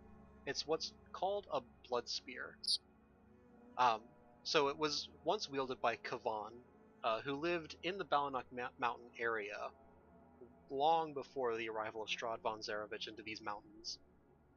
Although he was alive, he shared a lot of traits in common with vampires. He slept during the day, he hunted at night, he drank the blood of his prey, and he lived underground. But he was that barbarian who wanted to basically tear down civilization. He wielded this blood sphere, who would drain the life from his kills, transferring it over to his wielder, keeping you fighting. So, like, when you make a melee attack using the spear, if you reduce something to 0 HP with the spear, you regain 2d6 temporary hit points every time. You should have taken it from me. You should have taken it from me, Molly. That thing's so good. Well, no, under the circumstances, Telwyn would firmly believe that it showed itself because it's supposed to belong to you. Legit, I don't even know if he's ever going to get an opportunity to use it. You can always loan things to people in battle and then take them back when the battle's over. But they wouldn't be attuned to it. It wouldn't matter. There probably are other things for us to find before our showdown with Strahd. I wouldn't worry about it. Maybe I can give it to you, Rocky. Honestly, this wouldn't be that bad for you either. It's simple weapon. You can use it. Can I use it as a monk weapon? Can you use spears? Spears are simple weapons. I think, right? I don't know if Yeah, I they can are. look that up. The monks, historically anyway, have had a weird special list of weapons that they could use, and everything else, nada. Yeah, I think there's a specific list for actual monk weapons, but as a warlock, I think I can use different weapons. It just doesn't get my monk stat. I'll look it up. If well, I can tell you for sure that in first edition, spears could be used by monks, but I don't know about 5e. You do have proficiencies in simple weapons and short swords as a monk. So I'd be able to use Well, there it. you go.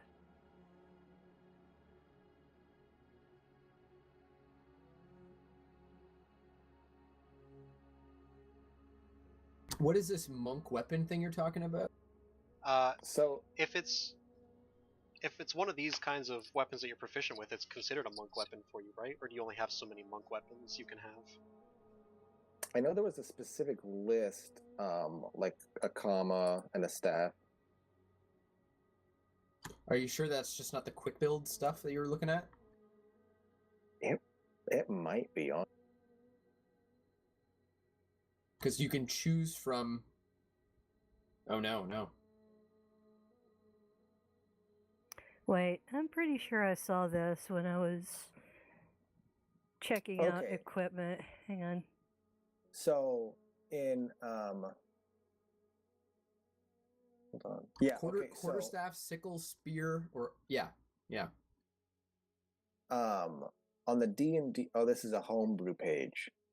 It's not a okay. So Yeah. there is somebody that homebrewed names for them. Yeah, you So should. Oh, could, that's all but- it is. You Yeah. should still be able to use this as a monk weapon, though. It's literally any simple weapon you can use. So you could wield this blood spear as a weapon, and when you Do it. reduce, and if you attune to it, when you reduce a creature to 0 HP with this weapon, you get 2d6 temporary hit points. Can I engrave it? Yeah, you could probably engrave it. It's got like druidic symbols carved all throughout it, but you can add more to it probably. Daddy lied. Okay, then at some point during the evening, like after he's kind of discerned its what it can do, he's gonna kind of like get up and shuffle over to his sleeping bird friend. Rocky, are you awake? I roll over and just call loudly. Yeah. Tonight. I found this rather peculiar weapon. It's... The circumstances made it clear that it was given over to me. But if it is mine to wield, then it is also mine to give away. I think this would be better suited for you. Okay, I'm gonna make, if it's okay, I want to make a stick check. I want to use a perception check to determine how many sticks this is worth. How many sticks the spear is worth? Yeah, Okay. 9. It's a big stick with a pointy, very very pointy end to it. Actually, 2 pointy ends really. Okay. I'm gonna give it like a little cock my head a little bit to the side, and then nod, and give him a little smile, and pull out 2 sticks with 3 branches, and like 14 blight needles. Toss them over and like just put them in your hand, and like tap your hand, and then take the spear and give him a little like bowing nod. Yes, thank you. Thank you. He'll just kind of like step back and just like go back to where he was resting. I kind of wish Telwyn wasn't sleeping through all this. Presumably, I'll have my guy take the first watch because he was kind of up studying the weapon. So Okay. And then Rocky, while he's taking watch, before you settle in, you wanted to take a look at your stone. Yeah, I just want to pull it out and say, it's mine. My own. As you pull this stone out, I need you to make a charisma save. Ah, shit. I have such good charisma, guys. Yeah, it's a shame that it isn't Telwyn having to make a charisma check. You roll a I 5. think you failed to the hell out of that. That was a nat 1, As wasn't you it? as you look at this stone, you feel this this desire to never be parted with this stone. You feel like others can't know you have it. Others can't know that you have it on your person. Anybody that were to take it from you just should not have this stone. It can't be trusted with others. It can't be trusted with anyone but you. Now, here's my question. Yes. Because Kenku don't have original thoughts, this doesn't count as an original thought because it's being given to me by something else. Right. But do I think Desna wants the stone? You feel like this is yours and yours alone. If I understood what Patrick was saying, you would even feel that Desna couldn't be trusted with this. You got it pretty right when you called it your precious. Oh man, does it do anything? Is it just a green rock? As far as you know, it doesn't do anything. It just needs to be guarded at all cost from what you think. I'm gonna put that in the innermost pocket of my innermost tunic. And I'm gonna pray to Desna. If it's made of quartz or something like that, he could literally be sitting over there going, "So bright, so beautiful, shiny. my precious." And you pulled it. You just freaking pulled it from the chest of a giant statue, too. Yeah, an evil statue that summoned zombies. And nobody's even questioned, like, hey, we were hitting something. Well, it was like literally we were killing a giant Yeah, ball of corpses. Telwyn was pretty damn distracted.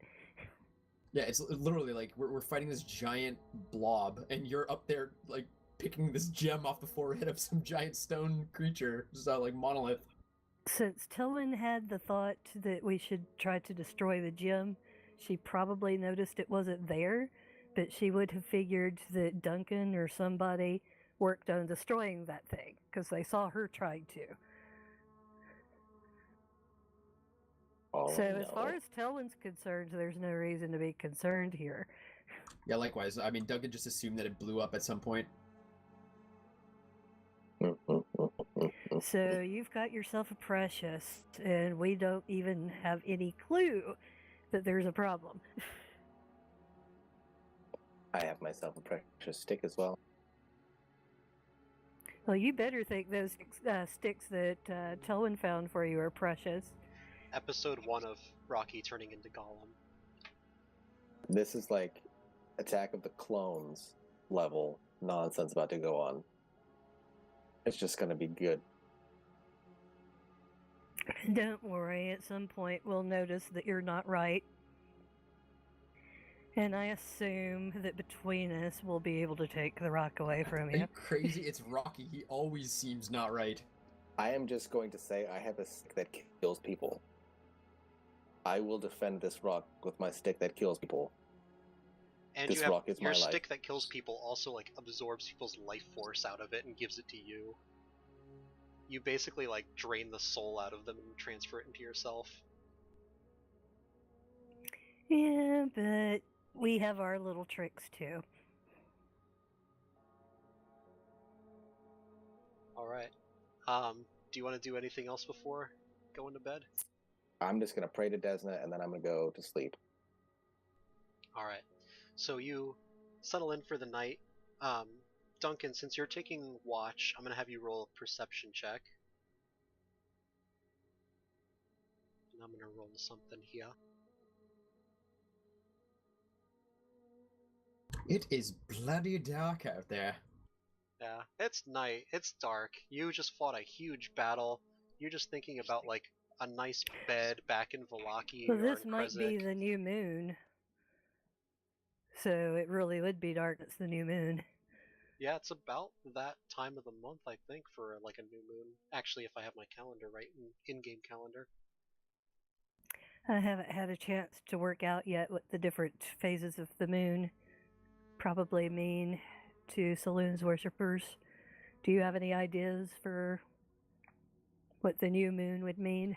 Not off the top of my head. I'm not as knowledgeable on that, but I can always look it up later, at a later time. I was actually going through different mythologies, studying the moon deities, and trying to compile what Saloon's specific beliefs are.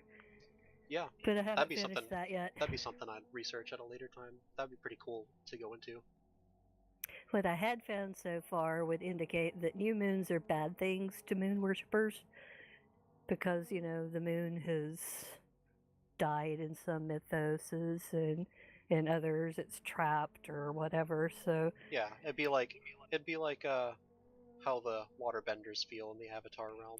so Tilwyn might actually have a penalty during the new moon and bonuses during the full moon.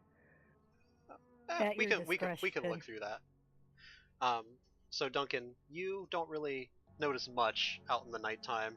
It's really dark. You can hear people snoring. The druids and the berserkers are just all snoring, or the barbarians, not berserkers. Sorry. Um, Rocky, as you sleep for the night, you see these passageways, twisting hallways, in what looks like these stone corridors. Rather elaborate fixtures on the walls, candelabras, suits of armor, nice ornate rugs lining the floors. But what you notice is someone wandering about through these hallways. She has this long auburn hair. She's got kind of this loose-fitting armor around her, but she's just kind of wandering around in these corridors, just kind of looking like she's trying to find her way, but getting turned around by the twisting passageways. And you feel like you can get a little bit closer, and each time she's just out of reach as she turns a corner right when you're trying to catch up with her. And then all of a sudden she stops and looks back, and you could see that it's Arena in this vision of yours. She doesn't seem to notice you at all. She just looks around confused, trying to find her way. It looks like you're in some kind of stone hallways that just keep meandering all around in like these labyrinth-like passageways. And before you can even call out, the vision just kind of fades and you realize it's morning time. So he never woke Tilwyn for her watch? No, Duncan would have kicked you awake after his, presumably our watches went through the night without a hitch, but when while he was sleeping, this is what happened. At least I'm presuming that. Give me 2 This seconds. is like Yeah. a dream you were having or something? This was a dream that Rocky had. Ah, okay.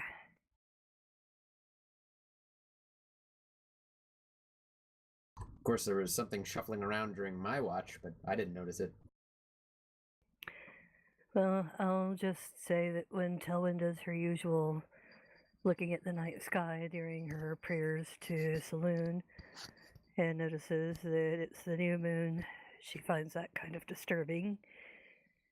And if we decide that there are penalties that apply, she has good reason to find it disturbing. She will pray for Saloon's own well-being at this treacherous time, and for extra guidance for herself.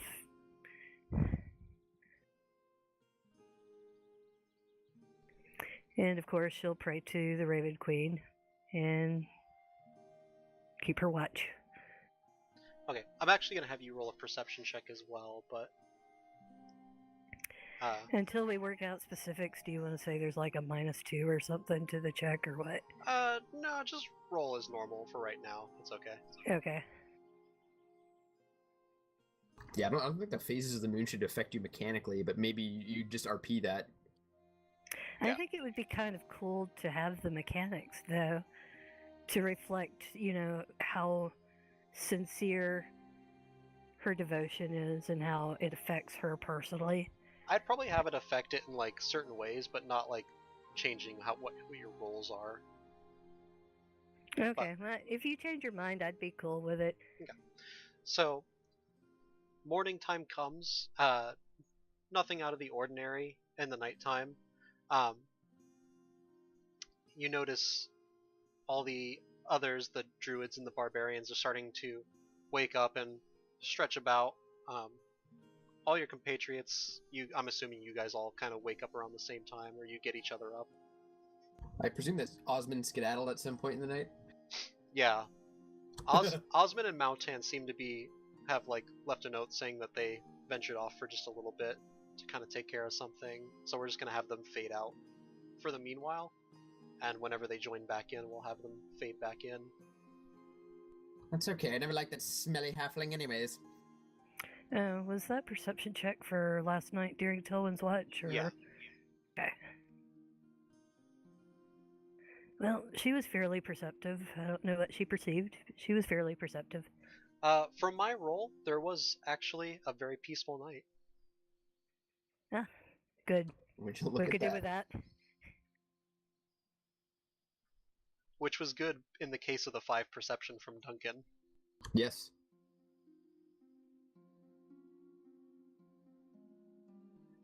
Tylenol is gonna come forward at this point.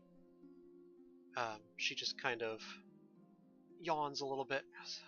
So, I suppose you're ready to get moving. Yes, let's hunt some milk. Yes. Alright, well, follow me. I'll take a guide with us as well. If you don't mind having some extra help. We probably can handle the hunt. Unless you really think that an additional person is necessary. Oh, I was just going to bring one of our trackers, but if you don't want him to come along, that's okay too. I've never been a very good tracker. I mean, usually when I went hunting, it was with hounds and people who pointed in the direction of the animals. I just I'm took the sorry. shot most of the time.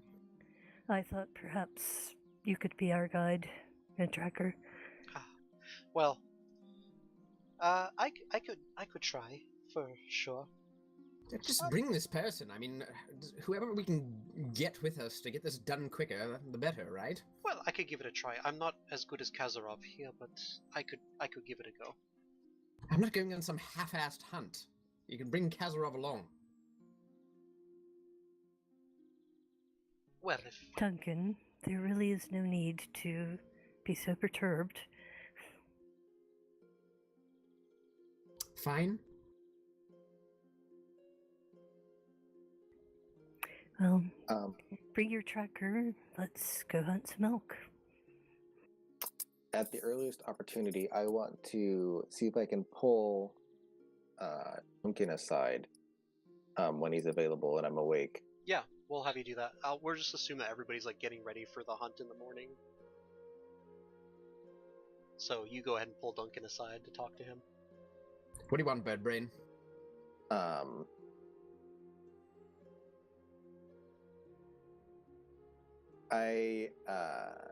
do I express this? I'm gonna pull out my pad and paper and say, and write on it, worried about Barovia. You're worried. And then I'll Wow. write down Arena's name. What happened? I'll just write down dreams. You saw Arena in your dreams. And I'll give him a nod. What happened to her? I will give a shrug and just write down the word lost. Well, it has been quite some time since we went to check on her. Perhaps that should be what we do next. I nod. I just nod. Listen, if you have more disturbing dreams, you should tell us. I will give a small smile and then just say, Desna. And then give a nod again, trying to indicate that Desna gives me dreams and dreams are good. There might be something to this. Have you had dreams that have come true before? Patrick? Yes. Well, Technically, yeah, we're all aware of it. I mean, you had a dream about Yester Hill, didn't you? Yeah, the fane. So I will nod. Yeah. I would say dreams come true. I don't know. I don't profess to know what guides you, but it's been stalwart, whatever it is, and kept us steadfast. So perhaps in the future we should pay heed to these visions.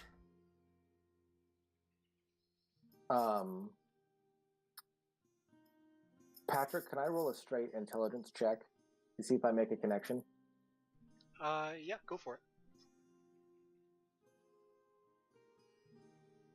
No, I don't make the... Well... Unless you want to do no. luck. Yeah, I'll use a luck point.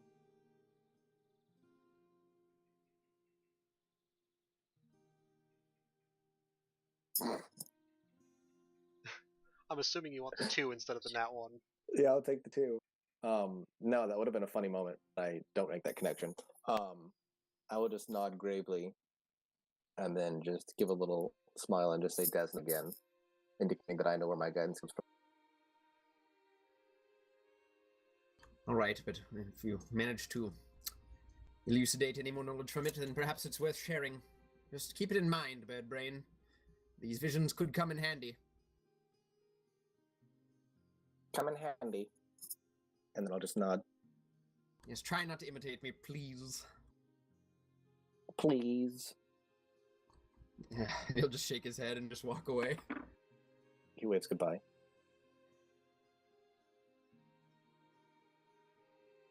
All right, let's get this hunt underway. I'm actually excited for this for once. A little bit of leisure never did anybody any harm, especially after last night's terrible happenings. After breakfast, Telwyn takes a couple of quick practice shots with her crossbow. She's a little bit anxious because she knows she's not nearly the archer Duncan is. So you just put the stock firmly in your shoulder, hold your hands aloft, aim down the sights, and just picture the arrow sailing from your crossbow to your target.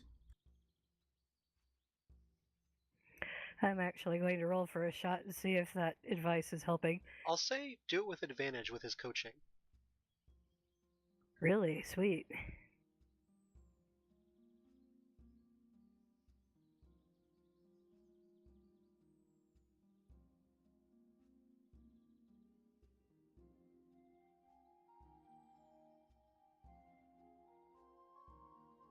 So that's with a 19. You managed to aim up the shot just right.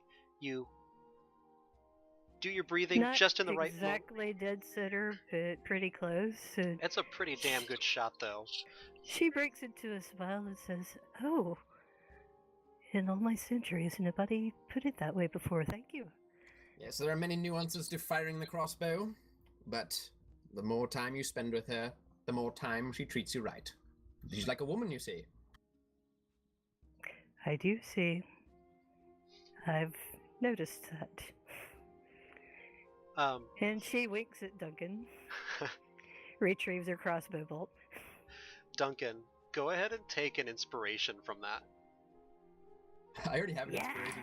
I already have an inspiration. Oh gosh. Which inspiration did I give you? Did I give you like a D8?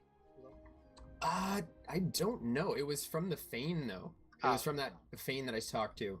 I'm gonna say just make sure it's like a D10. Okay. Is that what it does though? I thought inspiration just lets you roll with advantage. Yeah, I thought so too. There's different ways of running it. I typically treat it like a bardic inspiration, but I mean we could do just straight advantage if you want. So whenever you see fit, like whatever the situation calls for, and I'll say like I want to use inspiration on this, then you dictate how you think that it should be done. How about that? The way I like to do it with like that sounds cool. I like to do it with that like would be custom. Yeah, I like to do situation. it with I like to do it with different dice. That way you can have more than one.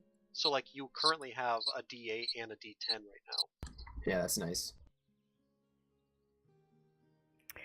I need to up my game. I haven't earned an inspiration since that very first session. I don't think I've earned inspiration at all. I'm trying to be better about giving them out. It's just like spot on like character moments like that. I'm like gonna try and give out more of them for.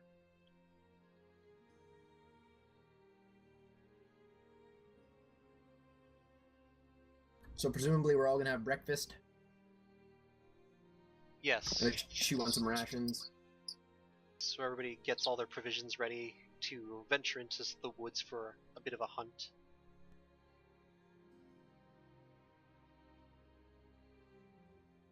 So the way this is going to work, I'm going to have mostly... So here's how it's going to work. We're going to have everybody roll survival checks on this, but you can have someone in the lead doing your lead survival check. His check is lower than the ones in behind, but the ones behind can help boost up the lead. And this is that guy that's coming with us, right? Yeah, you can The have him lead, or someone else can lead if they have pretty good survival. It would make the most sense for the person who's best at it to take the lead, so I guess him. Yeah. And But then the I- rest of us take the help action, I guess. Just for RP's sake, though, I want to have Duncan following extremely close behind and being just extremely observant in everything that he does. Okay. Because there might be some multi-classing into ranger in the future, and I need the beginnings of like interest in that. Okay, so as you make your way through the woods Oops, here... I forgot to take advantage off. That's okay, just use the first one, which is a 19, so that's really good. I was just checking to see if Tilwyn would realize she should not be walking along muttering to herself, repeating the instructions Duncan gave. Yes, you actually keep your cool, you actually keep quiet, manage to not disturb like a patch of like sticks that you could have broken, and meanwhile you're like, ooh, sticks, Rocky. Oh, Yeah. yeah. Since it was a 19, did she happen to see any sticks that Rocky would definitely like? Yeah, these are ones that he would definitely would have liked and would have made a super loud crunch if you had actually stepped on them. Then instead of stepping on them, she scoops them up as she walks and hands them to Rocky. And Duncan, as you progress your way forward, Kazarov is kind of guiding you and just like, so these are how you look for the tracks. He kind of tells you how to point out different tracks. You notice some of the what would they? They're not be paw prints, they'd be hoof prints. Hoof prints Yeah. for elk, yeah. Not paw prints, what am I thinking? However, elk, if I remember correctly, favor terrain Oh gosh, that's... Duncan. There we go. Right off of the advice that he gave me. Look He's at like, these. so he's got so Kazarov's got like a 23 on his survival here, and he's just like, so these are what you're looking for here, and you just like step forward and you're like, what, you mean like this right here? And you point out like a pinpointed trail forward. Now, hold on here. A These ones, perfectly fresh print that shows that we're about to get our game. these ones seem much deeper. Would that not mean that the animal is larger? He looks at you, kind of blinks, just like, you're right. That's a good eye you've got on you there. Well, he starts like rubbing his fingers on his like jacket, you know, like dusting himself off a little bit. He kind of like walks up to you. Oh, also for just like record, this guy is about 6'5" or so, and he's just like bulging muscles, and doesn't wear a shirt at all, just completely bare chested. Goes up just behind you, like slaps you right across the back. Duncan just And feels like Duncan he's just winded. falls to his knees. Yeah, he's like winded. Well, we can follow. You lead. I just need to catch my breath. Yes, Tilwyn helps Duncan up. you have a very good eye, my friends there. Come, let's keep going. Goodness, that man is almost as strong as you.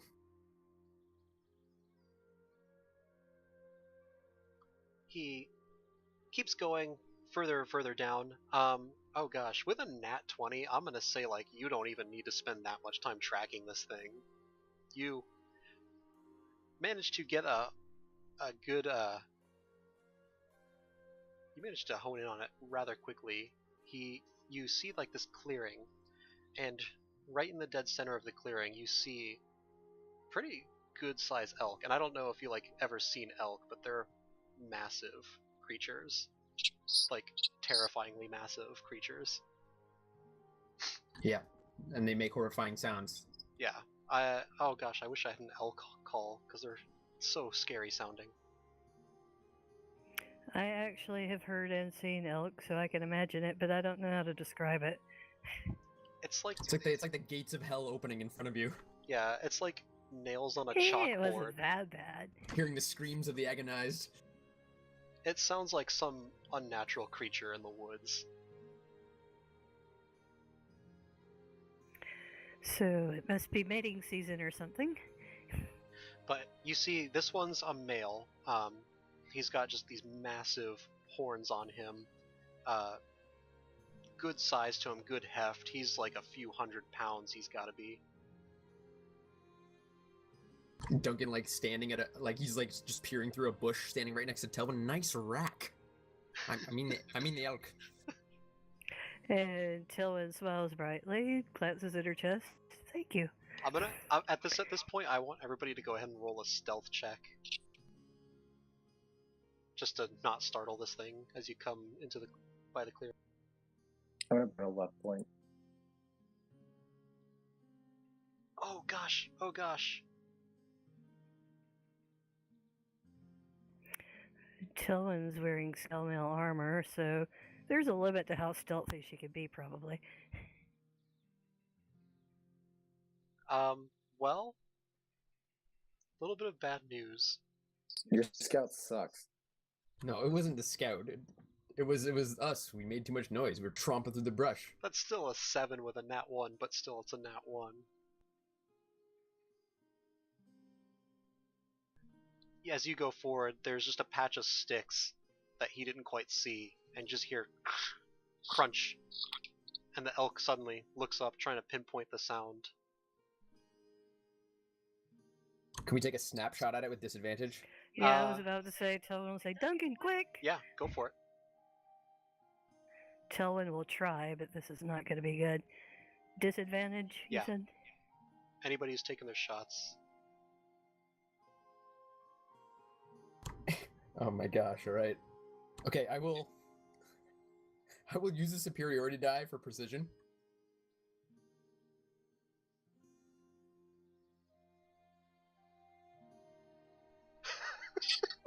I would like to use my last luck point. Okay. Can I take the 17?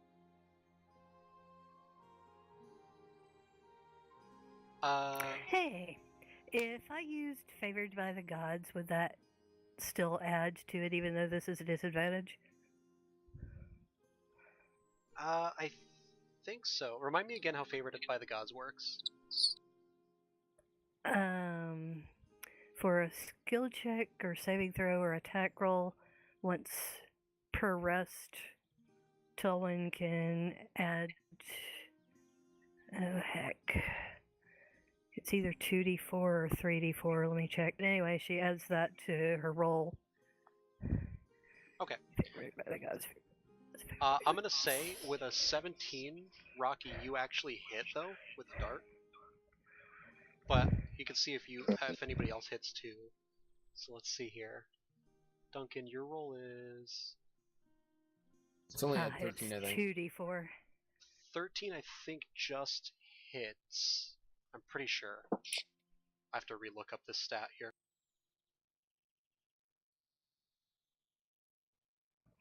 Well, Roll20 is choosing to go laggy for a moment, but whenever it cooperates, I'll roll the 2d4 and see.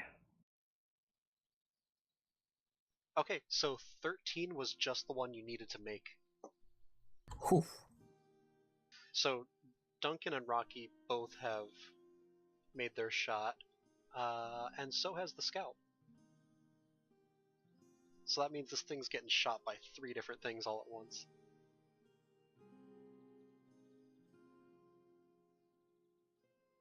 And with that damage, that's going to be enough to bring it down. So everybody just really, in a split-sec panic, everybody just lets off a shot, and just all of a sudden, all of them sink into their mark, and you see the elk just kind of let out a little bit of the elk yell and just go down.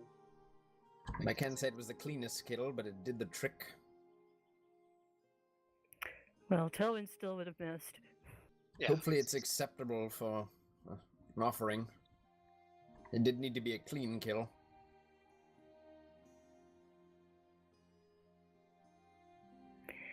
I think from what Talina said, the important thing is that no part of it be wasted.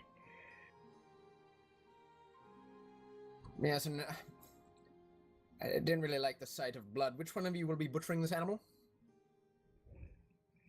Does Rocky it need to jumps be forward. butchered? We don't know what the deity would prefer. Out of character, I forget what the hunt goddess's name is, but Skoda. yeah, okay. I don't know. Do any of us know? Would Skoda prefer the animal whole? I mean, we can always bring it back and find out. We can butcher it if she doesn't accept it whole. If we butcher it and that's not what she likes, we can't restore it. Kazra will actually speak up at this point. If I know Skoda, she prefers that it be used for the good of the tribe, for the good of the people. She takes delight in us using the hunt in the best way possible. So then we will take it back whole so that your people can make the best use of it that you need to make. In that case, that's what we should do. Do you want to carry it or shall I? It's up to you. Do you think you can carry it? Rocky's gonna try and pick it up as this is going. Tillin belatedly tries to stop him before he hurts himself. I have a -1 to strength right now. Yeah, go for it. Make a strength check. 11. You try and lift it. This thing is huge. This thing weighs like more than you do. I drop it and just squawk angrily at it. Tillin looks at Rocky. Are you all right? I just make a little hiss at the elk and just start dragging.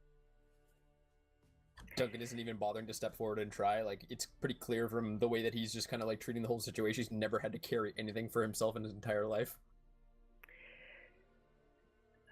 I will see if I can lift it. And Tillin will try to lift the elk and see if she can carry it. Okay, I'll have you make a strength check as well. Can I use athletics? Yeah, it would be athletics. Go for athletics.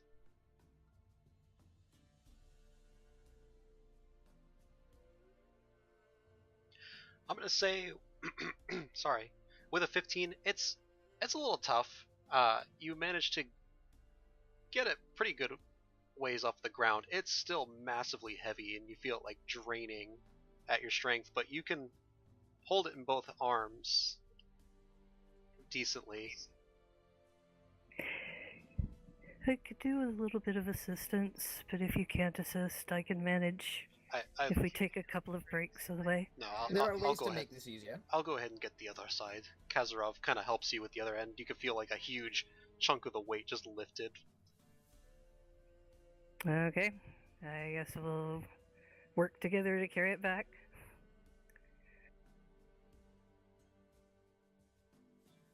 Alright, so you and Kazarov will help carry it back in. Everybody else just kind of along the side. Well, Rocky and Duncan will flank in the sides, probably. Absolutely. Okay, so we'll say... By way of saving Rocky's ego, Tillin will suggest we could be attacked at any time. Perhaps you could scout short way ahead and make sure that we are not set upon. Rocky will nod aggressively and then do that. Thank you, Rocky. I will give a small smile and say, "Thank you, Rocky." Alright, so Duncan and Rocky, since you're not carrying the elk, you both can make perception checks if you'd like. You're not at disadvantage, but that's just going to be the first one. Yeah, my bad. I forgot to turn it off. 6. Oh, nat 20 from Rocky. Duncan's just like looking back, still kind of admiring the kill he got back on the elk. While Rocky, you're just all focused precision as you make your way forward into the woods. And actually, something catches your eye. You see just like a leaf fall, and you look up, and you could see movement. Very slight movement in one of the trees, but you just kind of hone in on it, pinpoint precision. And you could see just a face looking back at you from the tops of the trees. It's a pale face, dark eyes, long black hair. She's kind of got like this leather armor on. You could see a bow strung at her back. She's just kind of like up in the trees looking, and as soon as she sees that you see her, she kind of just like stiffens up a little bit and then jumps backwards, but instead of like going downwards, she just sails through the sky and just kind of she starts to fly upwards, up over the top of the trees, trying to get out of sight. Oh, that's not good.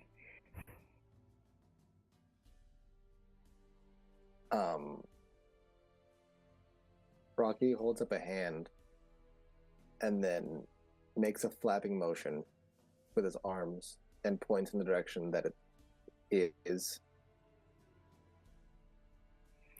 Okay, Talon will immediately try to catch sight of it and use Divine Sense. Okay.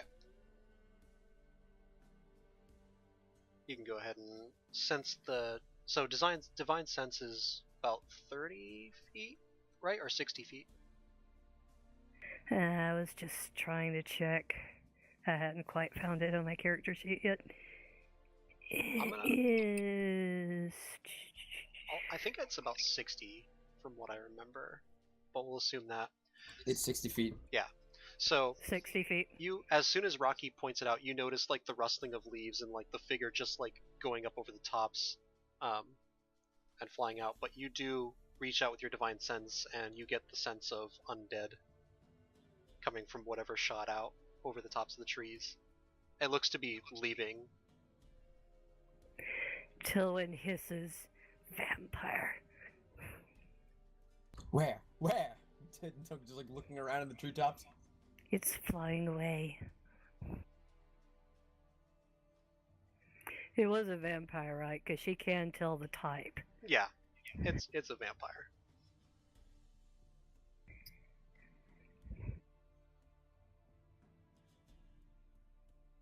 For sure. I feared we might be watched. I feel like we've been watched every second we've been in this land. I'm sure we have. We must never let our guard down. What's the the tracker's name again? His name's Kazarov.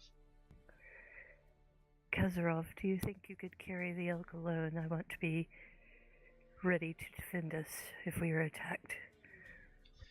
Yes, I can do so. And he kind of takes the rest of the elk. I'm going to see if he can hold this up. He should be able to. I get the feeling his strength is higher than Telwood's. He just got a 10. So he's just kind of trying to hold it up, but he's just putting on a face of like, I got this. And he's just kind of, you could see his like knees like knocking as he tries to hold this up by himself. Perhaps that's not going to work. Alright, we'll share the load, but if I suddenly drop it, take cover. You do notice, like, after a certain amount of time, it goes past your divine sense and leaves the area. Yeah, Telwyn could tell that the vampire was withdrawing. But she also knows it could be withdrawing so as to attack from behind or something. So the next thing she was going to say is, Duncan, can you take rear guard and keep an eye out for her? The rear. Yes. And he'll just kind of like gladly fall back. So you stay up behind, just making sure to keep a weather eye out. I'm going to say you can roll another perception check if you'd like. Okay. And then Rocky, you can make another perception check too if you want as you scout forward. Dirty 20. Okay. Neither of you can see anything. It appears that she seems to have left for the time being. And you manage to make your way back through the trail, back to the hilltop, where you see that they have set aside kind of a table for like skinning the animal, making sure they get all the meat and all the resources from it. They go ahead and make sure they set up the offering for Skoda, and as you could see that Tilinal is reciting in Druidic something, and you can hear the word Skoda repeatedly in the recitation. And over this course of time, you see kind of a greenish light, not the sickly green from the gem from before, but more of a natural kind of feel, if it could feel natural at all. Like sunlight through tree leaves? Yeah, kind of like that more so. Just kind of like a warm, gentle color, like kind of like suffused with a little bit of like sunlight yellow. And you could see an image in the sky of a woman with a bow. She's got extremely long curly hair. She looks kind of similar almost to Tilinal, and you could see her smile down upon all of you, and you see her form just kind of vanish.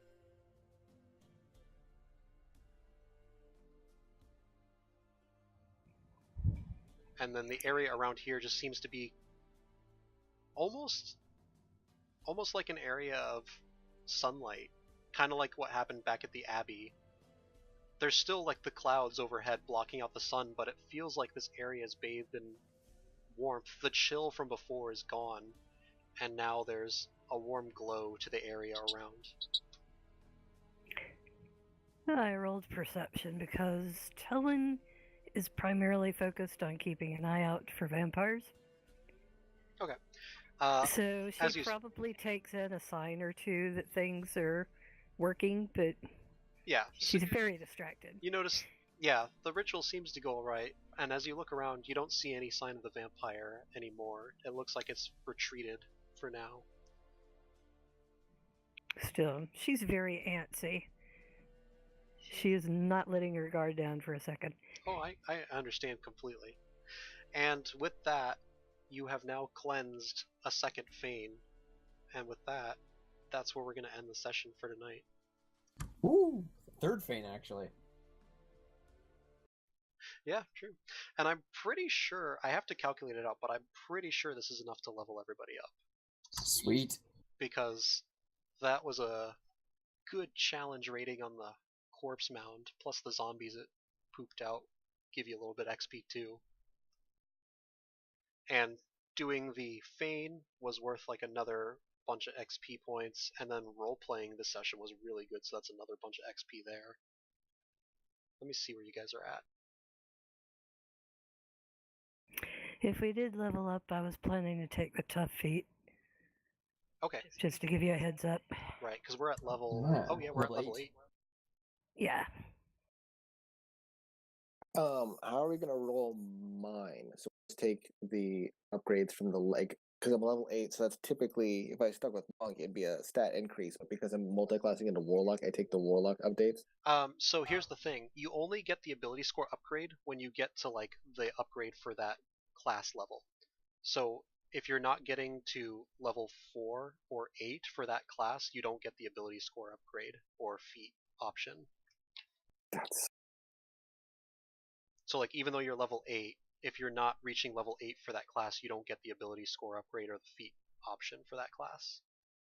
For sure, that makes sense. The Tolan is about to be a level 4 paladin, level 4 sorcerer, so right. So getting it to take the feat. Yeah, so since you have them evenly updated, you get the ability score increase. One fantastic new thing that they've done with Roll20 is if you go in your character sheet and you click on the little cog symbol on the far right of the where you see advantage, normal, disadvantage, far right of that line you'll see a little cog. You click on that, the right hand column, the very, very bottom option, it'll say launch level plus charactermancer. You can auto level now. You can literally just click that button and it will take you through a little guided tutorial, and it'll show you all your options for leveling up. Oh, nice. It's I don't know if because I was testing it out on another in another game. I don't know if you can pick feats with it yet, but it does work for leveling up your multi-class and stuff. Yeah. Nice. I will play with it sometime this week. It's super awesome too because you can just pick your spells and it'll slot them in just like it does when you do first level. So it really takes a lot of the effort out of that kind of stuff. They don't have ASMR stuff, so I'm probably still going to have to do a lot by hand. I do have, I have Volos and I have Xanthars. I bought them both on Roll20, and I can access all that stuff. It's all in the character sheet for me because I have it purchased, so it just makes it easier. Yeah, well, I really don't have any money to spare right now. I've had to go to the ER twice in the past couple of weeks, so it's one of those times.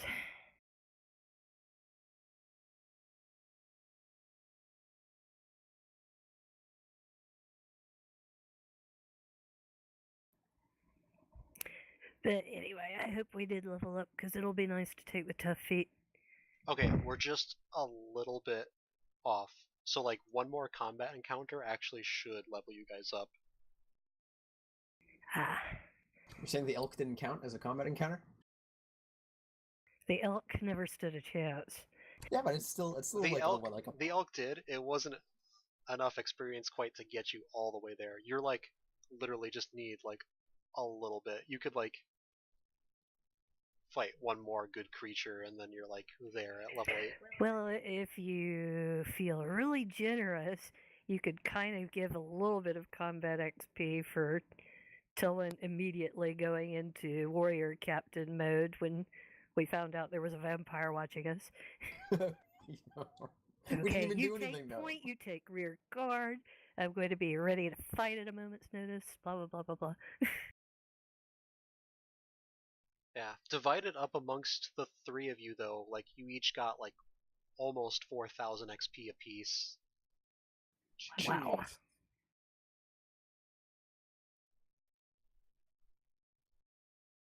So like that brings everybody's XP to like 32,700 or so. And you just need 34,000 to get to level 8.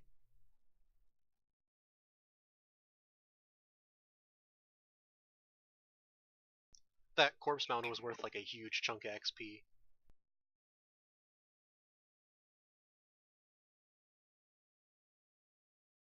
Actually, wait, no, you should have gotten bonus XP, actually, from ripping the gem out instead of killing it straight, I think. That'd be like another extra 500. Ah, that still just leaves you just like barely short. Like 1,000 short, I think.